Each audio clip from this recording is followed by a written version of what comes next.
നമ്മുടെ ജീവിതത്തിന്റെ അമൂല്യങ്ങളെ ഒന്ന് അവലോകനം ചെയ്യുവാനും ദൈവത്തിലേക്ക് കൂടുതൽ അടുക്കുവാനും നമ്മെ ഏറെ സഹായിക്കുന്നു. ഇന്ന് ഉത്തമമായ നല്ല വേദചിന്തകളോടുകൂടെ ഈ ധ്യാനം സമാപനത്തിലേക്ക് വരുവാൻ തക്കവണ്ണം നമുക്ക് പ്രാർത്ഥിച്ചുകൊണ്ടിരിക്കാം. അഭിമന്യ തിരുമേനിയെ വളരെ സ്നേഹ ആദരവോടുകൂടെ വചന ശുശ്രൂഷയ്ക്കായിട്ട് ക്ഷണിക്കുകയും ചെയ്യും.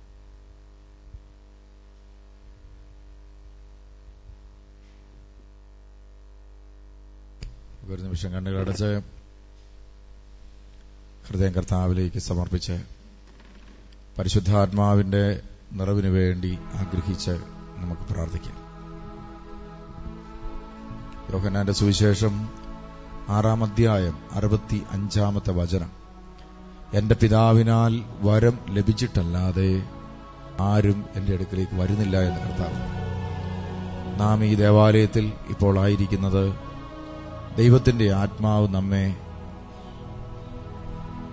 ആകർഷിക്കുന്നതും വിളിക്കുന്നതും കൊണ്ടാണ്. ദൈവത്തിന്റെ ആത്മാവിന്റെ പ്രേരണയില്ലാത്ത ഒരു വ്യക്തിക്കും തമ്പുരാന്റെ അടുക്കിലേക്ക് വരുവാൻ സാധ്യമല്ല. മറ്റൊരു വിധത്തിൽ പറഞ്ഞാൽ ദൈവത്തിന്റെ അടുക്കിലേക്ക് കടന്നു വരുവാനുള്ള ഒരു വഴി ദൈവത്തിന്റെ പരിശുദ്ധാത്മാവാണ്. ആ ആത്മാവിനെ നമുക്ക് ലഭിപ്പാൻ തക്കവണ്ണം നമ്മുടെ മനസ്സ് തുറക്കപ്പെട്ടത് കാൽവറി ക്രൂശിൽ നമുക്ക് വേണ്ടി രക്തം ചിന്തി മരിച്ച നമ്മുടെ കർത്താവ് നമുക്കൊരു പാത തുറന്നു. അവന്റെ ജീവിതം, ഒരു മനുഷ്യജീവിതം എങ്ങനെയായിരിക്കണം, ദൈവത്തിന്റെ ആത്മാവിനെ സ്വീകരിക്കേണ്ടത്, ആത്മാവിൽ നിലനിൽക്കേണ്ടത്, ആത്മാവിൽ വളരേണ്ടത്, ആത്മാവിൽ ജീവിക്കേണ്ടതെന്ന് പഠിപ്പിച്ചുകൊണ്ട് അവനൊരു പാത തുറന്നു തന്നു. അത് പിതാവിന്റെ ആത്മാവിനെ നഷ്ടപ്പെടുത്തിയ മനുഷ്യരുടെ ജീവിതത്തിലേക്ക് പിതാവിന്റെ ആത്മാവ് കടന്നു വരുവാൻ വേണ്ടി അവൻ തുറന്നു തന്ന പാതയാണ്. അതുകൊണ്ട് ആ പാതയിലൂടെ, ആ വചനവഴിയിലൂടെ നാം നടക്കാൻ തുടങ്ങുമ്പോൾ ദൈവാത്മാവ് നമ്മളിലേക്ക് വരികയും ആ ആത്മാവ് നമ്മെ പിതാവിന്റെ തിരുസന്നിധിയിലേക്ക് വഴിതെളിച്ച് നമ്മെ കൊണ്ടുപോവുകയും ചെയ്യും. അതുകൊണ്ടാണ് യേശുക്രിസ്തു ഇപ്രകാരം വാഗ്ദാനം ചെയ്തത്, സത്യാത്മാവ് വന്നു കഴിയുമ്പോൾ സത്യത്തിന്റെ പൂർണ്ണതയിലേക്ക് നിങ്ങളെ നയിക്കും. സത്യത്തിന്റെ പൂർണ്ണത വചനത്തിന്റെ പൂർണ്ണത എല്ലാം നാം ദർശിക്കുന്നത് ക്രിസ്തുവിലും ക്രിസ്തുവിലൂടെ പിതാവിലുമാണ്. പിതാവിന്റെ വചനമായ യേശു. പ്രിയമുള്ളവരെ, ആ വെളിച്ചം ഓരോ ദിവസവും നമ്മെ നയിച്ചുകൊണ്ടിരിക്കുന്നു. ഈ ദേവാലയത്തിലേക്ക് ഇത്രയധികം ദൈവമക്കളെ ആകർഷിച്ച് കൂട്ടി നിർത്തിയിരിക്കുന്നത് മനുഷ്യരെല്ലാം ദൈവത്തിന്റെ ആത്മാവാണെന്ന് തിരിച്ചറിയുന്നവന് വലിയ ഭാഗ്യമാണ്.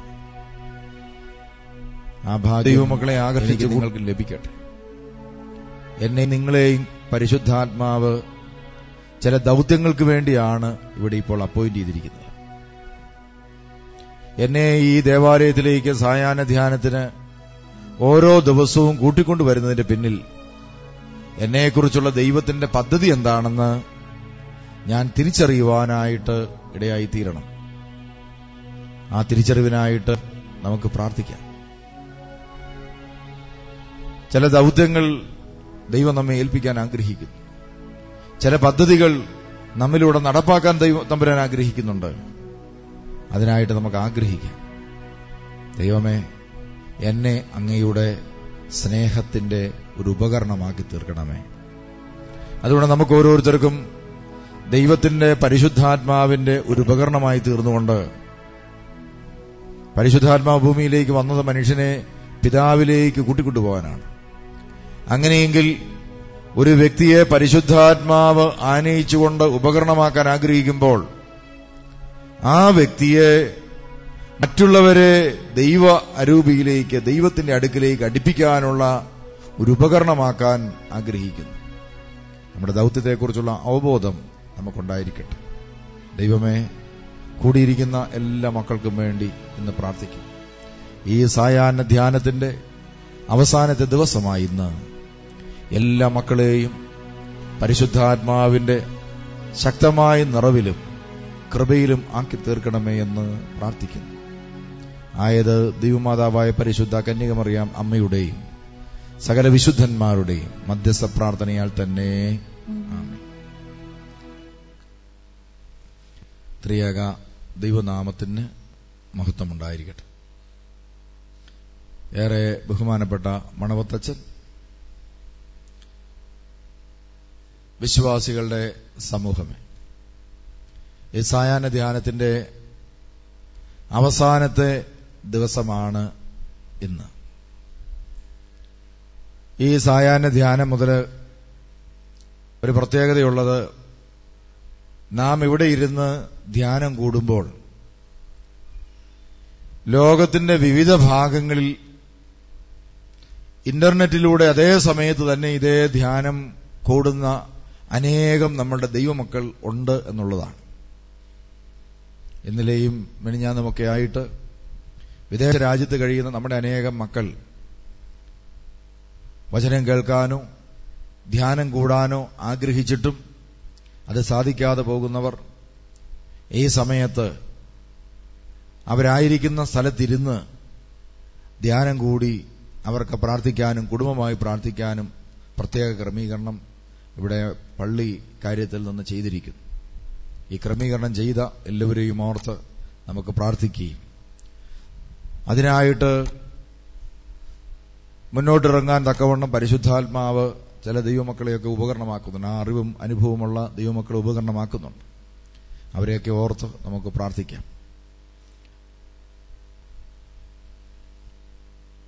പരിശുദ്ധാത്മാവിന്റെ നിറവ് ഒരു മനുഷ്യന് ദൈവം വാഗ്ദാനം ചെയ്യുകയും നൽകുകയും ചെയ്തത് എന്തിനാണെന്ന് നാം തിരിച്ചറിയണം. നമ്മൾ ഇന്നലെ പാപത്തെക്കുറിച്ചൊക്കെയാണ് നമ്മൾ ചിന്തിച്ചത്. 3 ദിവസവും ധ്യാനം നടത്തുമ്പോൾ 3 മേഖലയിലുള്ള ദൈവവചനമാണ് പ്രഘോഷിക്കപ്പെടുക. ഒന്നാമത്തെ ദിവസം ഇതാ ദൈവവുമായി ബന്ധപ്പെട്ട ഒരു സന്ദേശം നൽകും. 2-ാമത്തെ ദിവസം പാപത്തെക്കുറിച്ചാണ്. 3-ാമത്തെ ദിവസം പരിശുദ്ധാത്മാവിനെ കുറിച്ചാണ് നമ്മുടെ ധ്യാനങ്ങൾ സാധാരണയായിട്ട് നടക്കുന്നത്. നിങ്ങൾക്ക് മനസ്സിലായില്ലെങ്കിലും അങ്ങനെയാണ് ഇപ്പോൾ നടന്നുകൊണ്ടിരിക്കുന്നത്. അപ്പോൾ ഇന്ന് പരിശുദ്ധാത്മാവിനെ കുറിച്ചാണ് നാം ചിന്തിക്കേണ്ടത്. ഒരു വ്യക്തിക്ക് പിതാവായ ദൈവം വഴി പുത്രനായ യേശു പരിശുദ്ധാത്മാവിനെ വാഗ്ദാനം ചെയ്തിരിക്കുന്നത് എന്തിന് എന്ന സത്യം നമ്മൾ മനസ്സിലാക്കിയിരിക്കണം. അത് അത്യാവശ്യത്തിന് തലവേദന മാറിക്കിട്ടാനും മുട്ടിന്റെ വേദന മാറിക്കിട്ടാനും അതുപോലെ വിസ ശരിയായി കിട്ടാനും അത്യാവശ്യം പ്രാർത്ഥിച്ചാൽ കാര്യങ്ങൾ നടക്കാനും വേണ്ടിയാണെന്ന് പലപ്പോഴും നമ്മൾ തെറ്റിദ്ധരിക്കുന്നത് നമ്മുടെ ഹൃദയം അടഞ്ഞു കിടക്കുന്നതുകൊണ്ടാണ്. ഇതാ ദൈവം ഭൂമിയിലേക്ക് ദൈവാത്മാവിനെ അയച്ചത്, സഭയിലൂടെ ദൈവാത്മാവ് പ്രവർത്തിക്കുന്നത് എന്തിനാണെന്ന സത്യത്തെക്കുറിച്ച് പലപ്പോഴും നമുക്ക് യഥാർത്ഥ അവബോധം ഇല്ലാത്തതുകൊണ്ട് പരിശുദ്ധാത്മാവിന് കാര്യമായി പ്രവർത്തിക്കാൻ പറ്റാതെ നിഷ്ക്രിയനായി പോകേണ്ട ഒരവസ്ഥയാണ് ഇന്ന് നമ്മുടെ ക്രൈസ്തവ ജീവിതത്തിൽ സംജാതമായിരിക്കുന്നു. അതുകൊണ്ട് പ്രിയമുള്ളവരെ, ദൈവാത്മാവിനെ അയക്കുന്ന ദൗത്യത്തെക്കുറിച്ചുള്ള ബോധ്യം ഓരോ ക്രിസ്ത്യാനിയുടെയും ജീവിതത്തിൽ ഉണ്ടാകാൻ തുടങ്ങുമ്പോഴാണ് ദൈവരാജ്യം പണിതുയർത്താനായിട്ട് പരിശുദ്ധാത്മാവിന് കഴിയുന്നത്. അപ്പൊ ഈ ഭൂമിയിലേക്ക് ദൈവം ആത്മാവിനെ അയച്ചിരിക്കുന്നത് ദൈവരാജ്യം പണിയാൻ വേണ്ടിയാണ്. ദൈവരാജ്യം എന്ന് പറഞ്ഞാൽ എന്താണ്? ദൈവം ഭരിക്കുന്ന രാജ്യം എന്ന് പറഞ്ഞാൽ ദൈവത്തിന്റെ നിയമങ്ങളും ചട്ടങ്ങളും എനിക്ക് നല്ലത് എന്ന് ചിന്തിച്ച് അതിന് പൂർണ്ണമായിട്ടും കീഴടങ്ങി ജീവിക്കാൻ ആരാലും പ്രേരിപ്പിക്കപ്പെടാതെ, ആരാലും നിർബന്ധിക്കപ്പെടാതെ, വടിയോ വാളോ ഇല്ലാതെ സ്വയം തീരുമാനിക്കുക, ഇതാ ഞാന് തമ്പുരാന്റെ വാക്കനുസരിച്ച് ജീവിക്കാൻ വേണ്ടി കടപ്പെട്ടവനാണെന്നൊരു ബോധ്യം ഉള്ളിലങ്ങോട്ട് കയറുക. അങ്ങനെ ഉള്ളിലേക്ക് പരിശുദ്ധാത്മാവിന്റെ ബോധ്യം കടന്നു വന്ന് ദൈവത്തിന്റെ ഭരണത്തിന്റെ കീഴിലേക്ക് സ്വയം അങ്ങോട്ട് വിട്ടുകൊടുക്കുക. ഈ ഒരു പരിശീലനത്തിന് വേണ്ടിയാണ് പരിശുദ്ധാത്മാവാകുന്ന ടീച്ചർ കടന്നു വന്നിരിക്കുന്നത്. അപ്പൊ നമ്മെ പരിശുദ്ധാത്മാവ് ഒരു ടീച്ചറാണ്. അവൻ എല്ലാ കാര്യങ്ങളും പഠിപ്പിക്കുമെന്നാണ് പറയുന്നത്. അപ്പൊ ഒരു ദൈവത്തിന്റെ ആത്മാവ് ഒരു സമൂഹത്തിലേക്ക്, ഒരു ഇടവകയിലേക്ക്, ഒരു കുടുംബത്തിലേക്ക്, ഒരു വ്യക്തിയിലേക്ക് കടന്നു വന്നു കഴിയുമ്പോൾ ഒന്നാമത് ചെയ്യാനായിട്ട് ആഗ്രഹിക്കുന്നത് ഈ കാര്യമാണ്. എന്താണ്?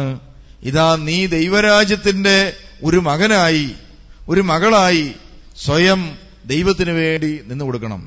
അങ്ങനെ നിന്നു കൊടുക്കുന്നത് വഴി നിന്നെ ദൈവം ദൈവരാജ്യത്തിന്റെ ഒരു ഉപകരണമാക്കി തീർക്കും. എന്താണ് ദൈവരാജ്യം? ഭക്ഷണമോ പാനീയമോ അല്ല, പരിശുദ്ധാത്മാവിലുള്ള സന്തോഷവും സമാധാനവുമാണ്. എന്ന് പറഞ്ഞാൽ അതിന്റെ അർത്ഥം എന്താണ്? നീ സന്തോഷവും സമാധാനത്തിന്റെയും ഒരു മനുഷ്യനായി തീരും. ദൈവാത്മാവ് വരുമ്പം നീ സന്തോഷത്തിന്റെയും സമാധാനത്തിന്റെയും ഒരു മനുഷ്യനായി തീരുമെന്നാണ് കർത്താവ് പറഞ്ഞത്. അപ്പോൾ സന്തോഷവും സമാധാനവും ആന്തരികതയിൽ നിന്ന് വിട്ടുപോകാത്ത ഒരു മനുഷ്യൻ ആയി നീ മാറണം. അതിനാണ് ദൈവാത്മാവ് ഈ ഭൂമിയിലേക്ക് വരുന്നത്. അതെങ്ങനെയാണ് ദൈവാത്മാവ് നമ്മെ പഠിപ്പിക്കുന്നത്? പ്രിയമുള്ളവരെ, ദൈവാത്മാവ് ഒരു മനുഷ്യനെ ഇതാ പഠിപ്പിക്കാൻ ബൈബിളിന്റെ ആദ്യ ചരിത്രം മുതൽ പരിശ്രമിച്ചിട്ടുണ്ട്. എന്നാൽ പരിശുദ്ധാത്മാവ് പലപ്പോഴും നമ്മുടെ മുമ്പിൽ തോറ്റുപോകുമായിരുന്നു. മനുഷ്യനൊന്നും പഠിച്ചില്ല. മനുഷ്യനെന്താണ്? ഒന്നും പഠിക്കുന്നില്ല. ദൈവത്തിന്റെ ഭാഷ മനുഷ്യന് മനസ്സിലാകുന്നില്ല.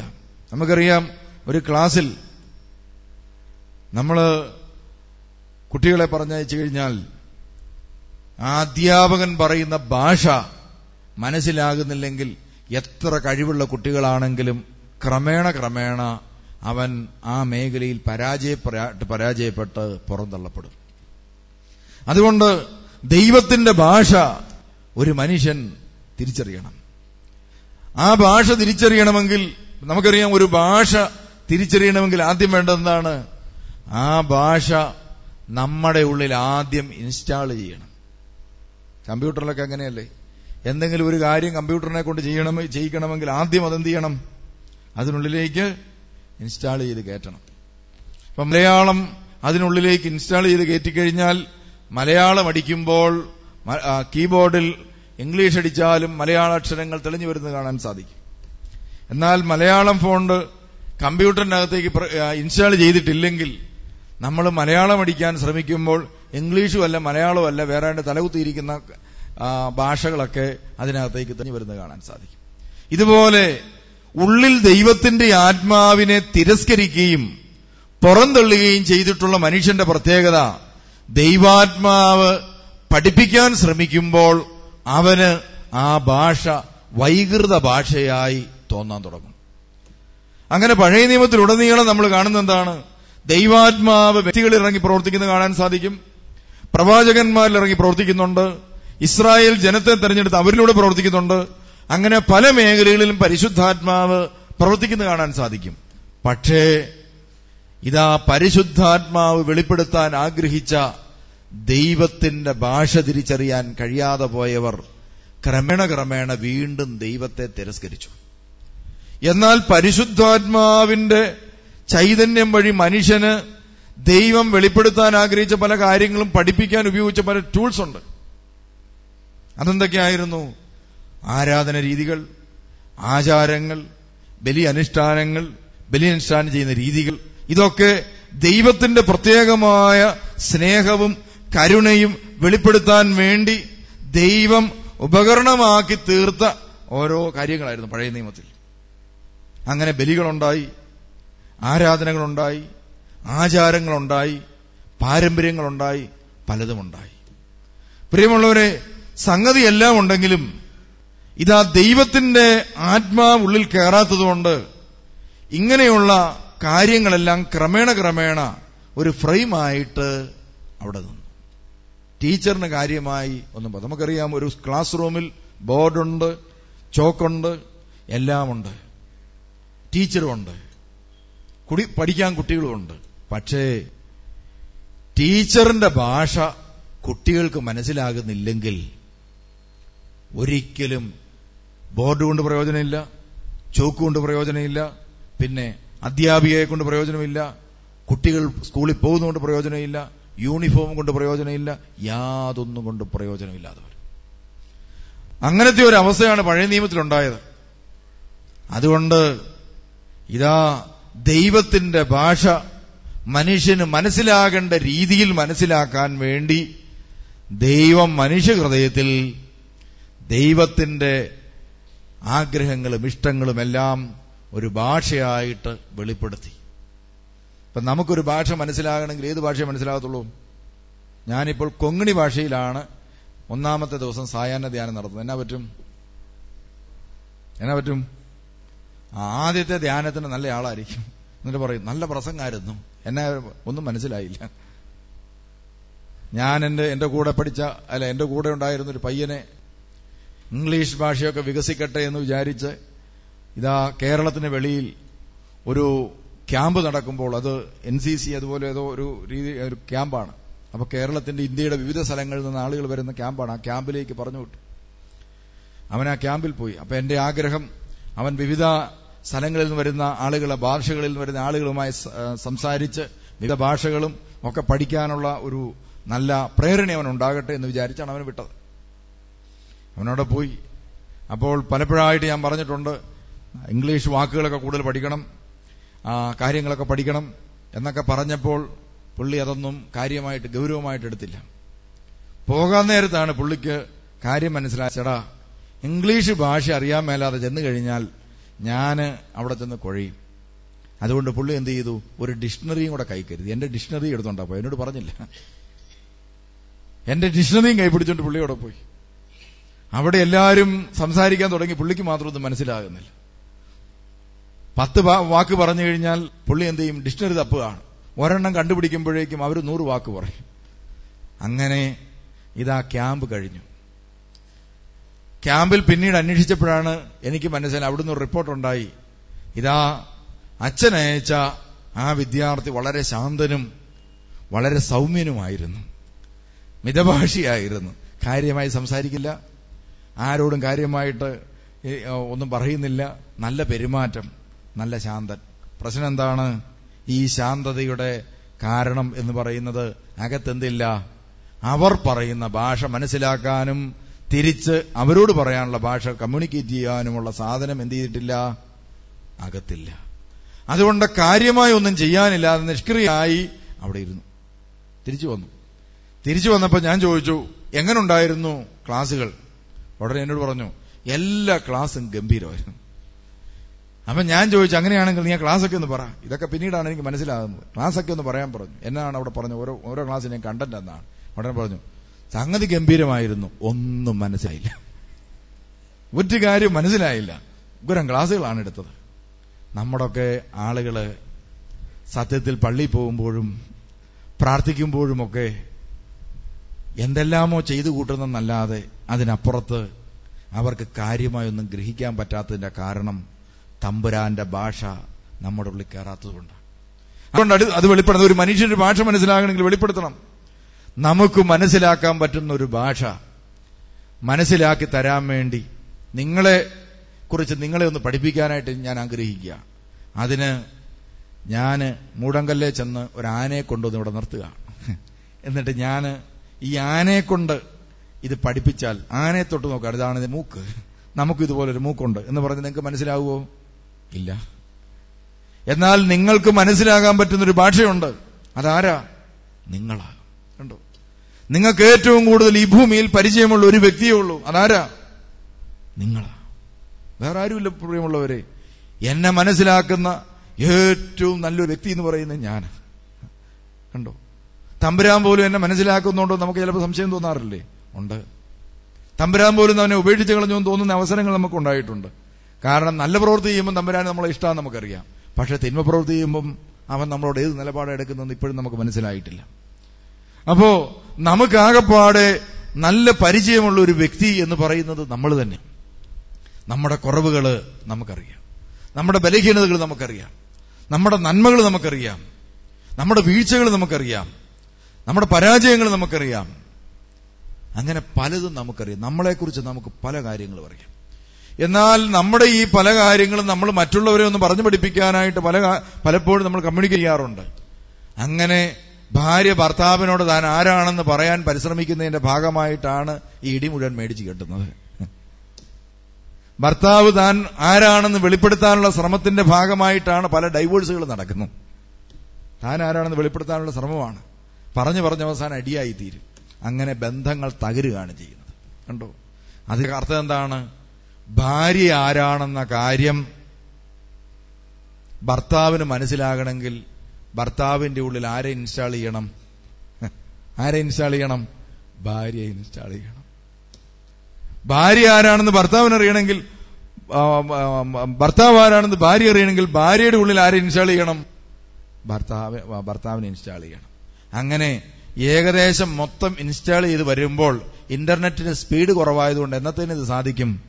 പുള്ളിക്കാരൻ തട്ടിപ്പോയി കഴിയുമ്പോഴാണ് ഭാര്യയ്ക്ക് മനസ്സിലാകുന്നത് എന്റെ ഭർത്താവിന് എന്നോട് കാര്യമായ സ്നേഹമുണ്ടായിരുന്നു.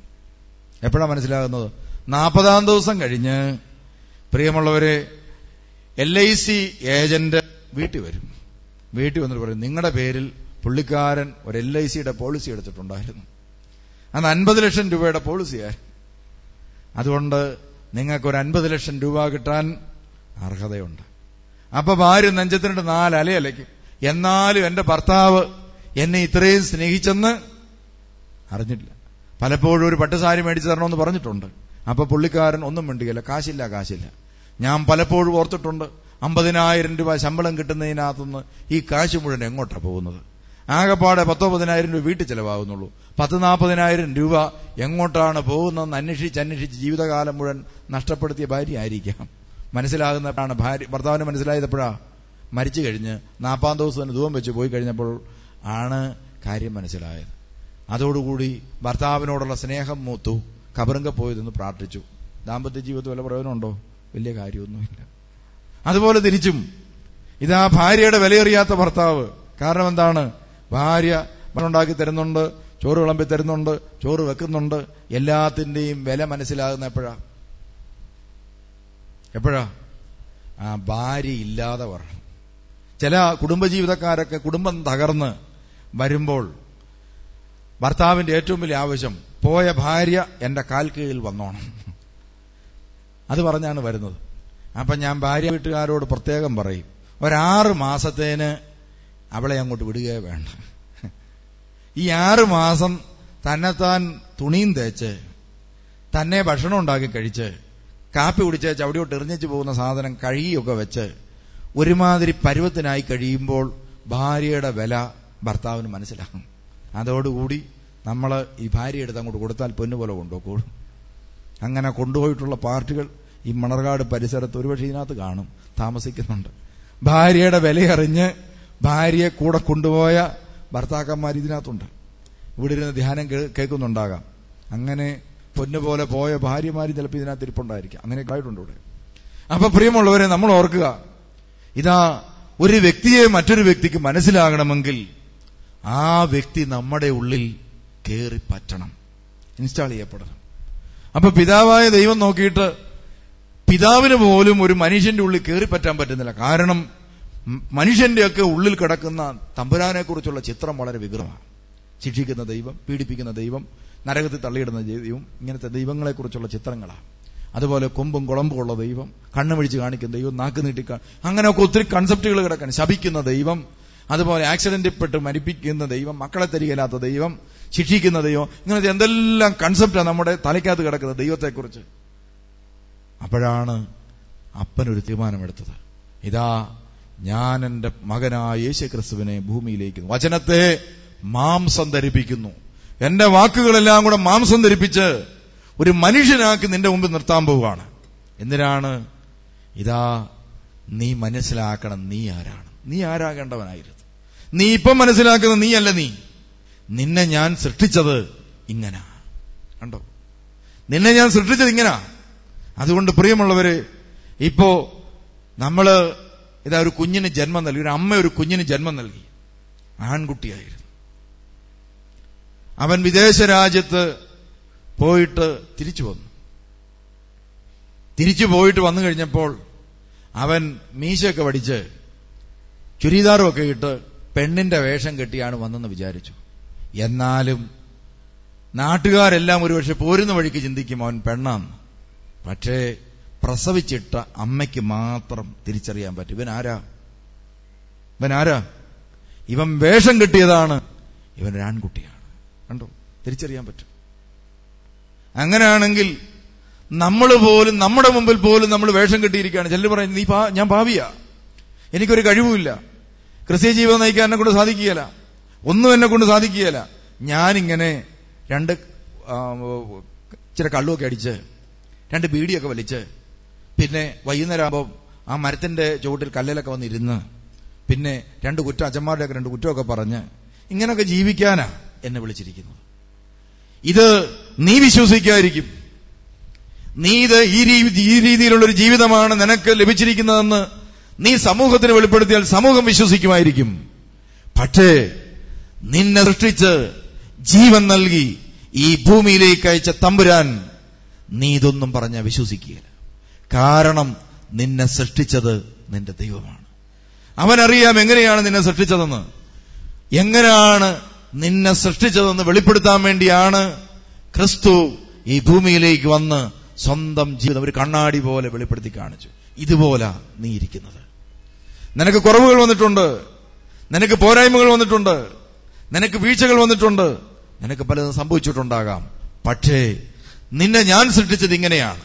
അതുകൊണ്ട് നിന്റെ എല്ലാ കേടുപാടുകളും പോക്കി നിന്നെ ഇതുപോലെ ആക്കി തീർക്കാൻ ഞാൻ ആഗ്രഹിക്കുന്നു എന്ന് പറഞ്ഞുകൊണ്ട് സ്വന്തം ജീവിതം നമുക്ക് വേണ്ടി തുറന്നു കാണിച്ചു.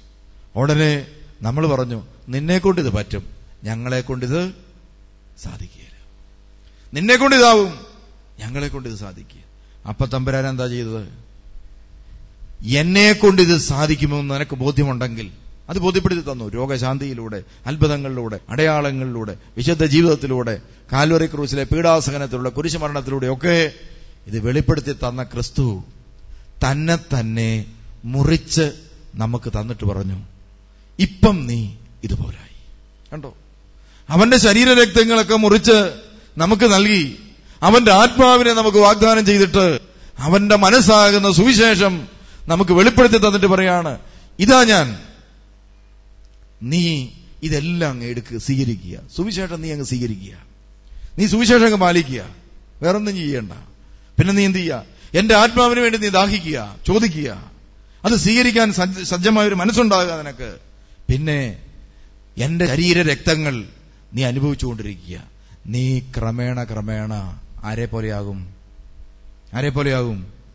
എന്നെ പോലെയാകും എന്ന് പറഞ്ഞ് ജീവിക്കാൻ വേണ്ടിയുള്ള മാർഗം നമുക്ക് മുമ്പിൽ തുറന്നിട്ടിട്ടും ആ വഴിയിലേക്ക് പ്രവേശിക്കാതെ, ആ വഴിക്കവലയിൽ നോക്കി നിൽക്കുന്ന വിഡ്ഢിയായ മനുഷ്യനാണ് ക്രൈസ്തവ ജീവിതത്തെ തിരസ്കരിക്കുന്ന മനുഷ്യൻ.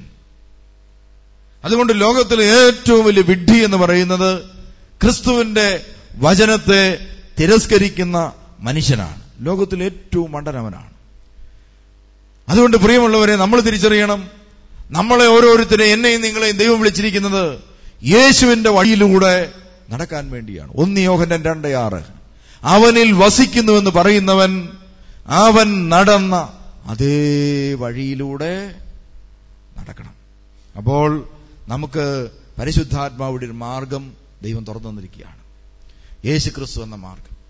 ആ മാർഗത്തിനനുസരിച്ച് ജീവിക്കാൻ ഇതാ ക്രിസ്തു ഒരു പുതിയ വെളിച്ചം നൽകിയിട്ട് പറഞ്ഞു, ഞാനിതാ ഒരു വാഗ്ദാനം നിനക്ക് നൽകുന്നു, പരിശുദ്ധാത്മാവിനെ സ്വീകരിക്കുക. ഇതുള്ളിൽ വരുന്നതോടുകൂടി നിനക്കൊരു തോന്നൽ വരും, നീയും ദൈവത്തിന്റെ മകനാണ്, നീയും ദൈവത്തിന്റെ മകനാണ്. അതുകൊണ്ട് ക്രിസ്തുവിനെ പോലെ നിലപാടുകളും ക്രിസ്തുവിനെ പോലെ മനോഭാവങ്ങളും കാഴ്ചപ്പാടുകളും സ്വീകരിച്ച് ജീവിക്കാൻ നീ കടപ്പെട്ടിരിക്കുന്നു. അങ്ങനെയാണെങ്കിൽ ക്രിസ്തുവിന്റെ ജീവിതം ഒന്ന് പരിശോധിച്ച് നോക്കി. ജന്മം തന്നെ വിവാദ വിഷയമായ അടയാളം. പരസ്യ ശുശ്രൂഷ ആരംഭിച്ച കാലം മുതൽ ചെല്ലുന്ന സ്ഥലങ്ങളിലെല്ലാം മറ്റുള്ളവർക്ക് കണ്ണുകടി പല്ലുകടിയായി മാറുന്നു. കണ്ടോ? എവിടെ ചെന്നാലും പ്രശ്നക്കാരനാണ്. ക്രിസ്തു നമ്മൾ ബൈബിളിൽ ശ്രദ്ധിച്ചാൽ കാണാൻ സാധിക്കും, ഏത് സ്ഥലത്ത് ചെന്നാലും അവൻ വിവാദ വിഷയമാണ്, പ്രശ്നക്കാരനാണ്. അവന്റെ നിലപാടുകൾ ആർക്കും മനസ്സിലാകുന്നില്ല, അവന്റെ മനോഭാവങ്ങൾ ആർക്കും പിടികിട്ടുന്നില്ല, അവനെ ആർക്കും മനസ്സിലാകുന്നില്ല. എങ്കിലും അവൻ സൗഖ്യം കൊടുത്തും വിമോചിപ്പിച്ചും അവനിങ്ങനെ നടന്നു. അവസാനം കാൽവറി ക്രൂശിൽ അവൻ പങ്കുവച്ചിട്ട് പറഞ്ഞു, ഞാൻ നിനക്കുള്ളതാ. അതിന്റെ അടയാളമാണ് പ്രിയമുള്ള ഒരു വിശുദ്ധ കുർബാന.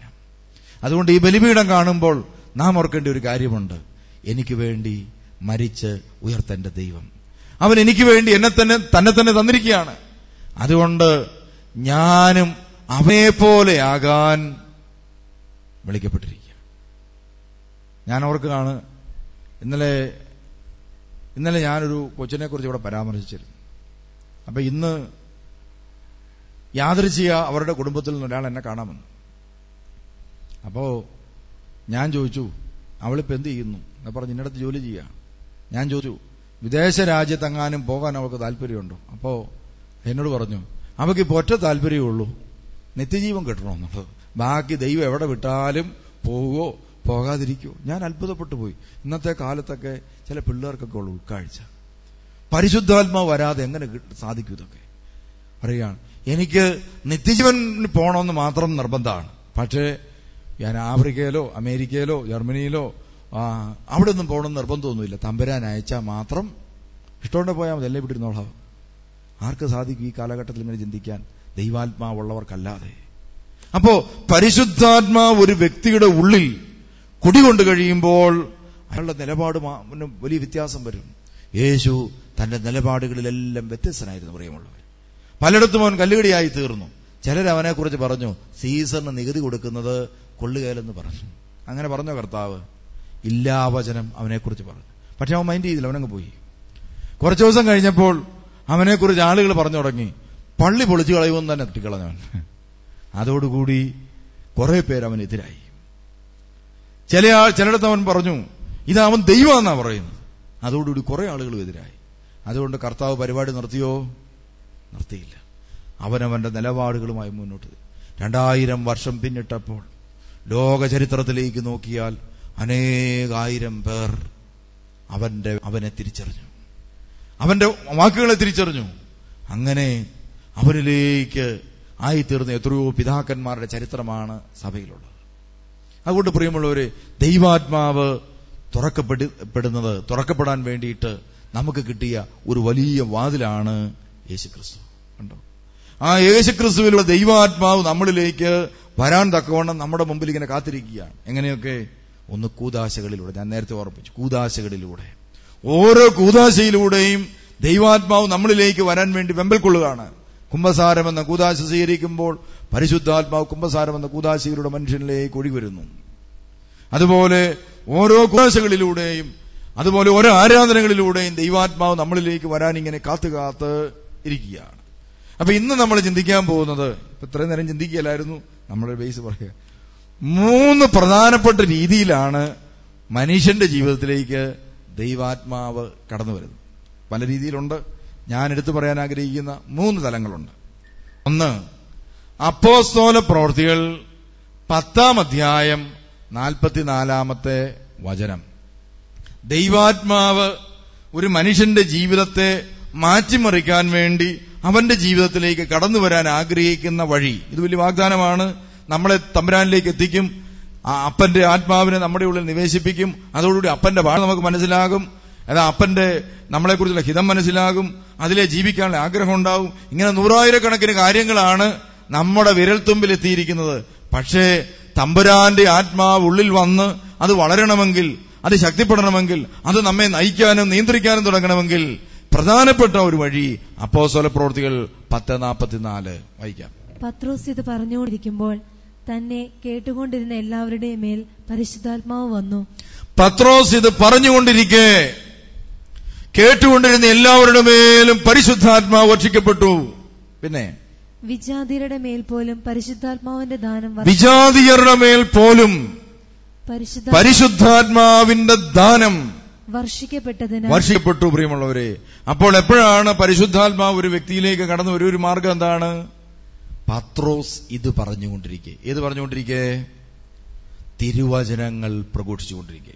പത്രോസ് അപ്പോസ്തലൻ തിരുവചനങ്ങൾ പ്രഘോഷിച്ചുകൊണ്ടിരിക്കെ പരിശുദ്ധാത്മാവ് അവിടെ കൂടിയിരുന്ന സഭയിലേക്ക് കൂടുതൽ അതിശക്തമായി വ്യാപരിക്കാൻ തുടങ്ങി.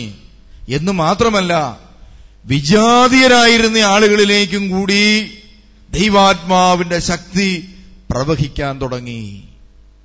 പ്രിയമുള്ളവരെ, അങ്ങനെയാണെങ്കിൽ ഒന്ന് ആലോചിച്ച് നോക്കിയേ, ദൈവാത്മാവിന്റെ ശക്തിയുടെ വ്യാപാരം എപ്പോഴാണ് നമ്മളുടെ ഇടയിൽ കുറഞ്ഞു പോകുന്നത്?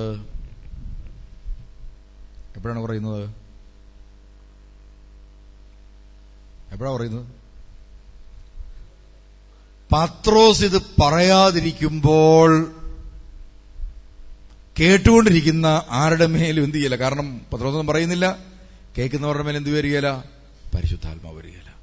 അങ്ങനെയാണെങ്കിൽ പ്രിയമുള്ളവരെ, പത്രോസ് അപ്പോസ്തലൻ നമ്മളെ ഇതാ ഒരു സഭാ സമൂഹത്തെ എന്ത് പഠിപ്പിച്ചു നാം മനസ്സിലാക്കണം. ഇതാ ഒരു ക്രിസ്ത്യാനി പരിശുദ്ധാത്മാവിനെ കൊടുക്കുന്നവനായി മാറണം, സുവിശേഷ പ്രഘോഷകനായി മാറണം. അതുകൊണ്ട് ഓരോ ക്രൈസ്തവന്റെയും ധാർമ്മിക ഉത്തരവാദിത്വമാണ് മറ്റൊരുത്തന്റെ മേൽ ഈ ആത്മാവിനെ കൊടുക്കുക എന്നത്. നമുക്ക് ലഭിച്ച ദാനമാണല്ലോ കൊടുക്കുന്നത്. അതുകൊണ്ടല്ലേ കർത്താവ് ദാനമായി കിട്ടി, ദാനമായി കൊടുക്കുക. അങ്ങനെയാണെങ്കിൽ പ്രിയമുള്ളവരെ, ഓരോ ക്രിസ്ത്യാനിയുടെയും ഏറ്റവും പ്രധാനപ്പെട്ട ഒരു ദൗത്യം സുവിശേഷ ശുശ്രൂഷയാണ്. ഇപ്പൊ സുവിശേഷ ശുശ്രൂഷ ചെയ്യാൻ തുടങ്ങുമ്പോൾ പരിശുദ്ധാത്മാവിന്റെ വ്യാപാരം ചെയ്യുന്നവരുടെ മേലും അത് കേൾക്കുന്നവരുടെ മേലും വർദ്ധിക്കും. അങ്ങനെയാണെങ്കിൽ സഭാജീവിതത്തിൽ പരിശുദ്ധാത്മാവിന്റെ പ്രവർത്തനം അതിശക്തമായി ഉണ്ടാകണമെങ്കിൽ നമ്മൾ എന്ത് ചെയ്യണം? വചനപ്രഘോഷണം ആരംഭിക്കണം. അപ്പോൾ നാളത്തോട് പെണ്ണുങ്ങള് വേദപുസ്തകമായിട്ട് ഇറങ്ങണമെന്നാണ് അർത്ഥം? അല്ല, മറിച്ചെന്താണ്? ഏറ്റവും പ്രധാനപ്പെട്ട വചനപ്രഘോഷണം എന്ന് പറയുന്നത് തിരുവചനത്തിന്റെ സാക്ഷിയായി നമ്മൾ മാറുക എന്നതാണ്. അപ്പൊ നമ്മുടെ മുഖത്തൊക്കെ ഞാൻ വെളിച്ചമൊക്കെ വരും.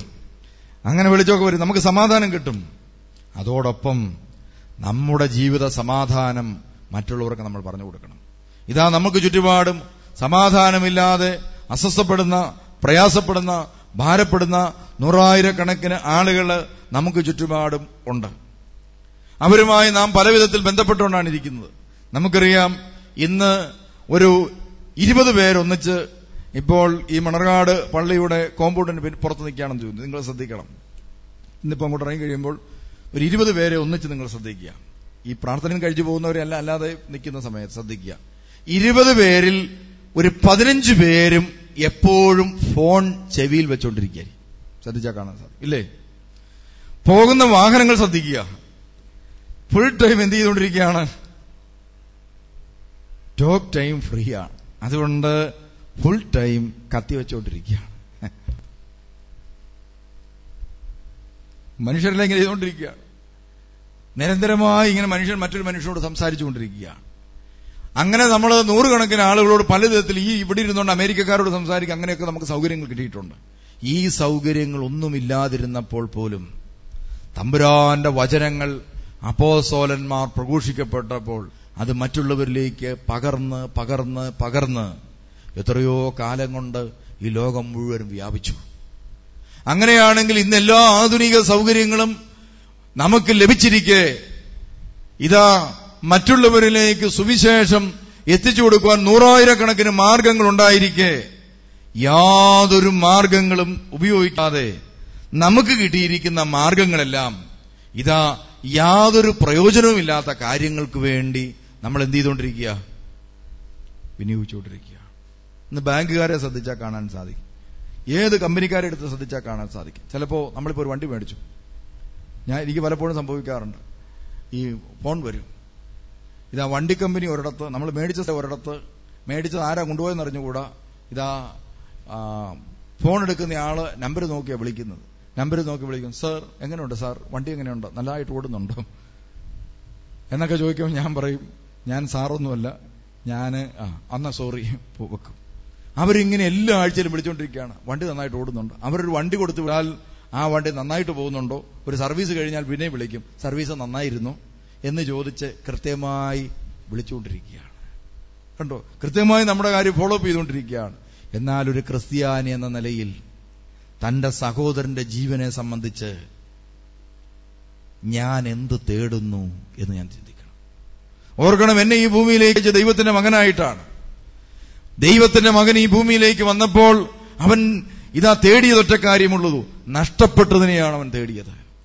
കണ്ടോ, അങ്ങനെയാണെങ്കിൽ നിങ്ങളുടെ കുടുംബത്തിൽ, നിങ്ങളുടെ ഭവനത്തിൽ തന്നെ കാണും നഷ്ടപ്പെട്ടു പോയ കുഞ്ഞുങ്ങളെ, നിങ്ങൾ അവന്റെ ജീവിതത്തെ തേടുന്നുണ്ടോ? നമ്മൾ തേടുന്നുണ്ടോ? നമ്മൾ ചിന്തിക്കണം.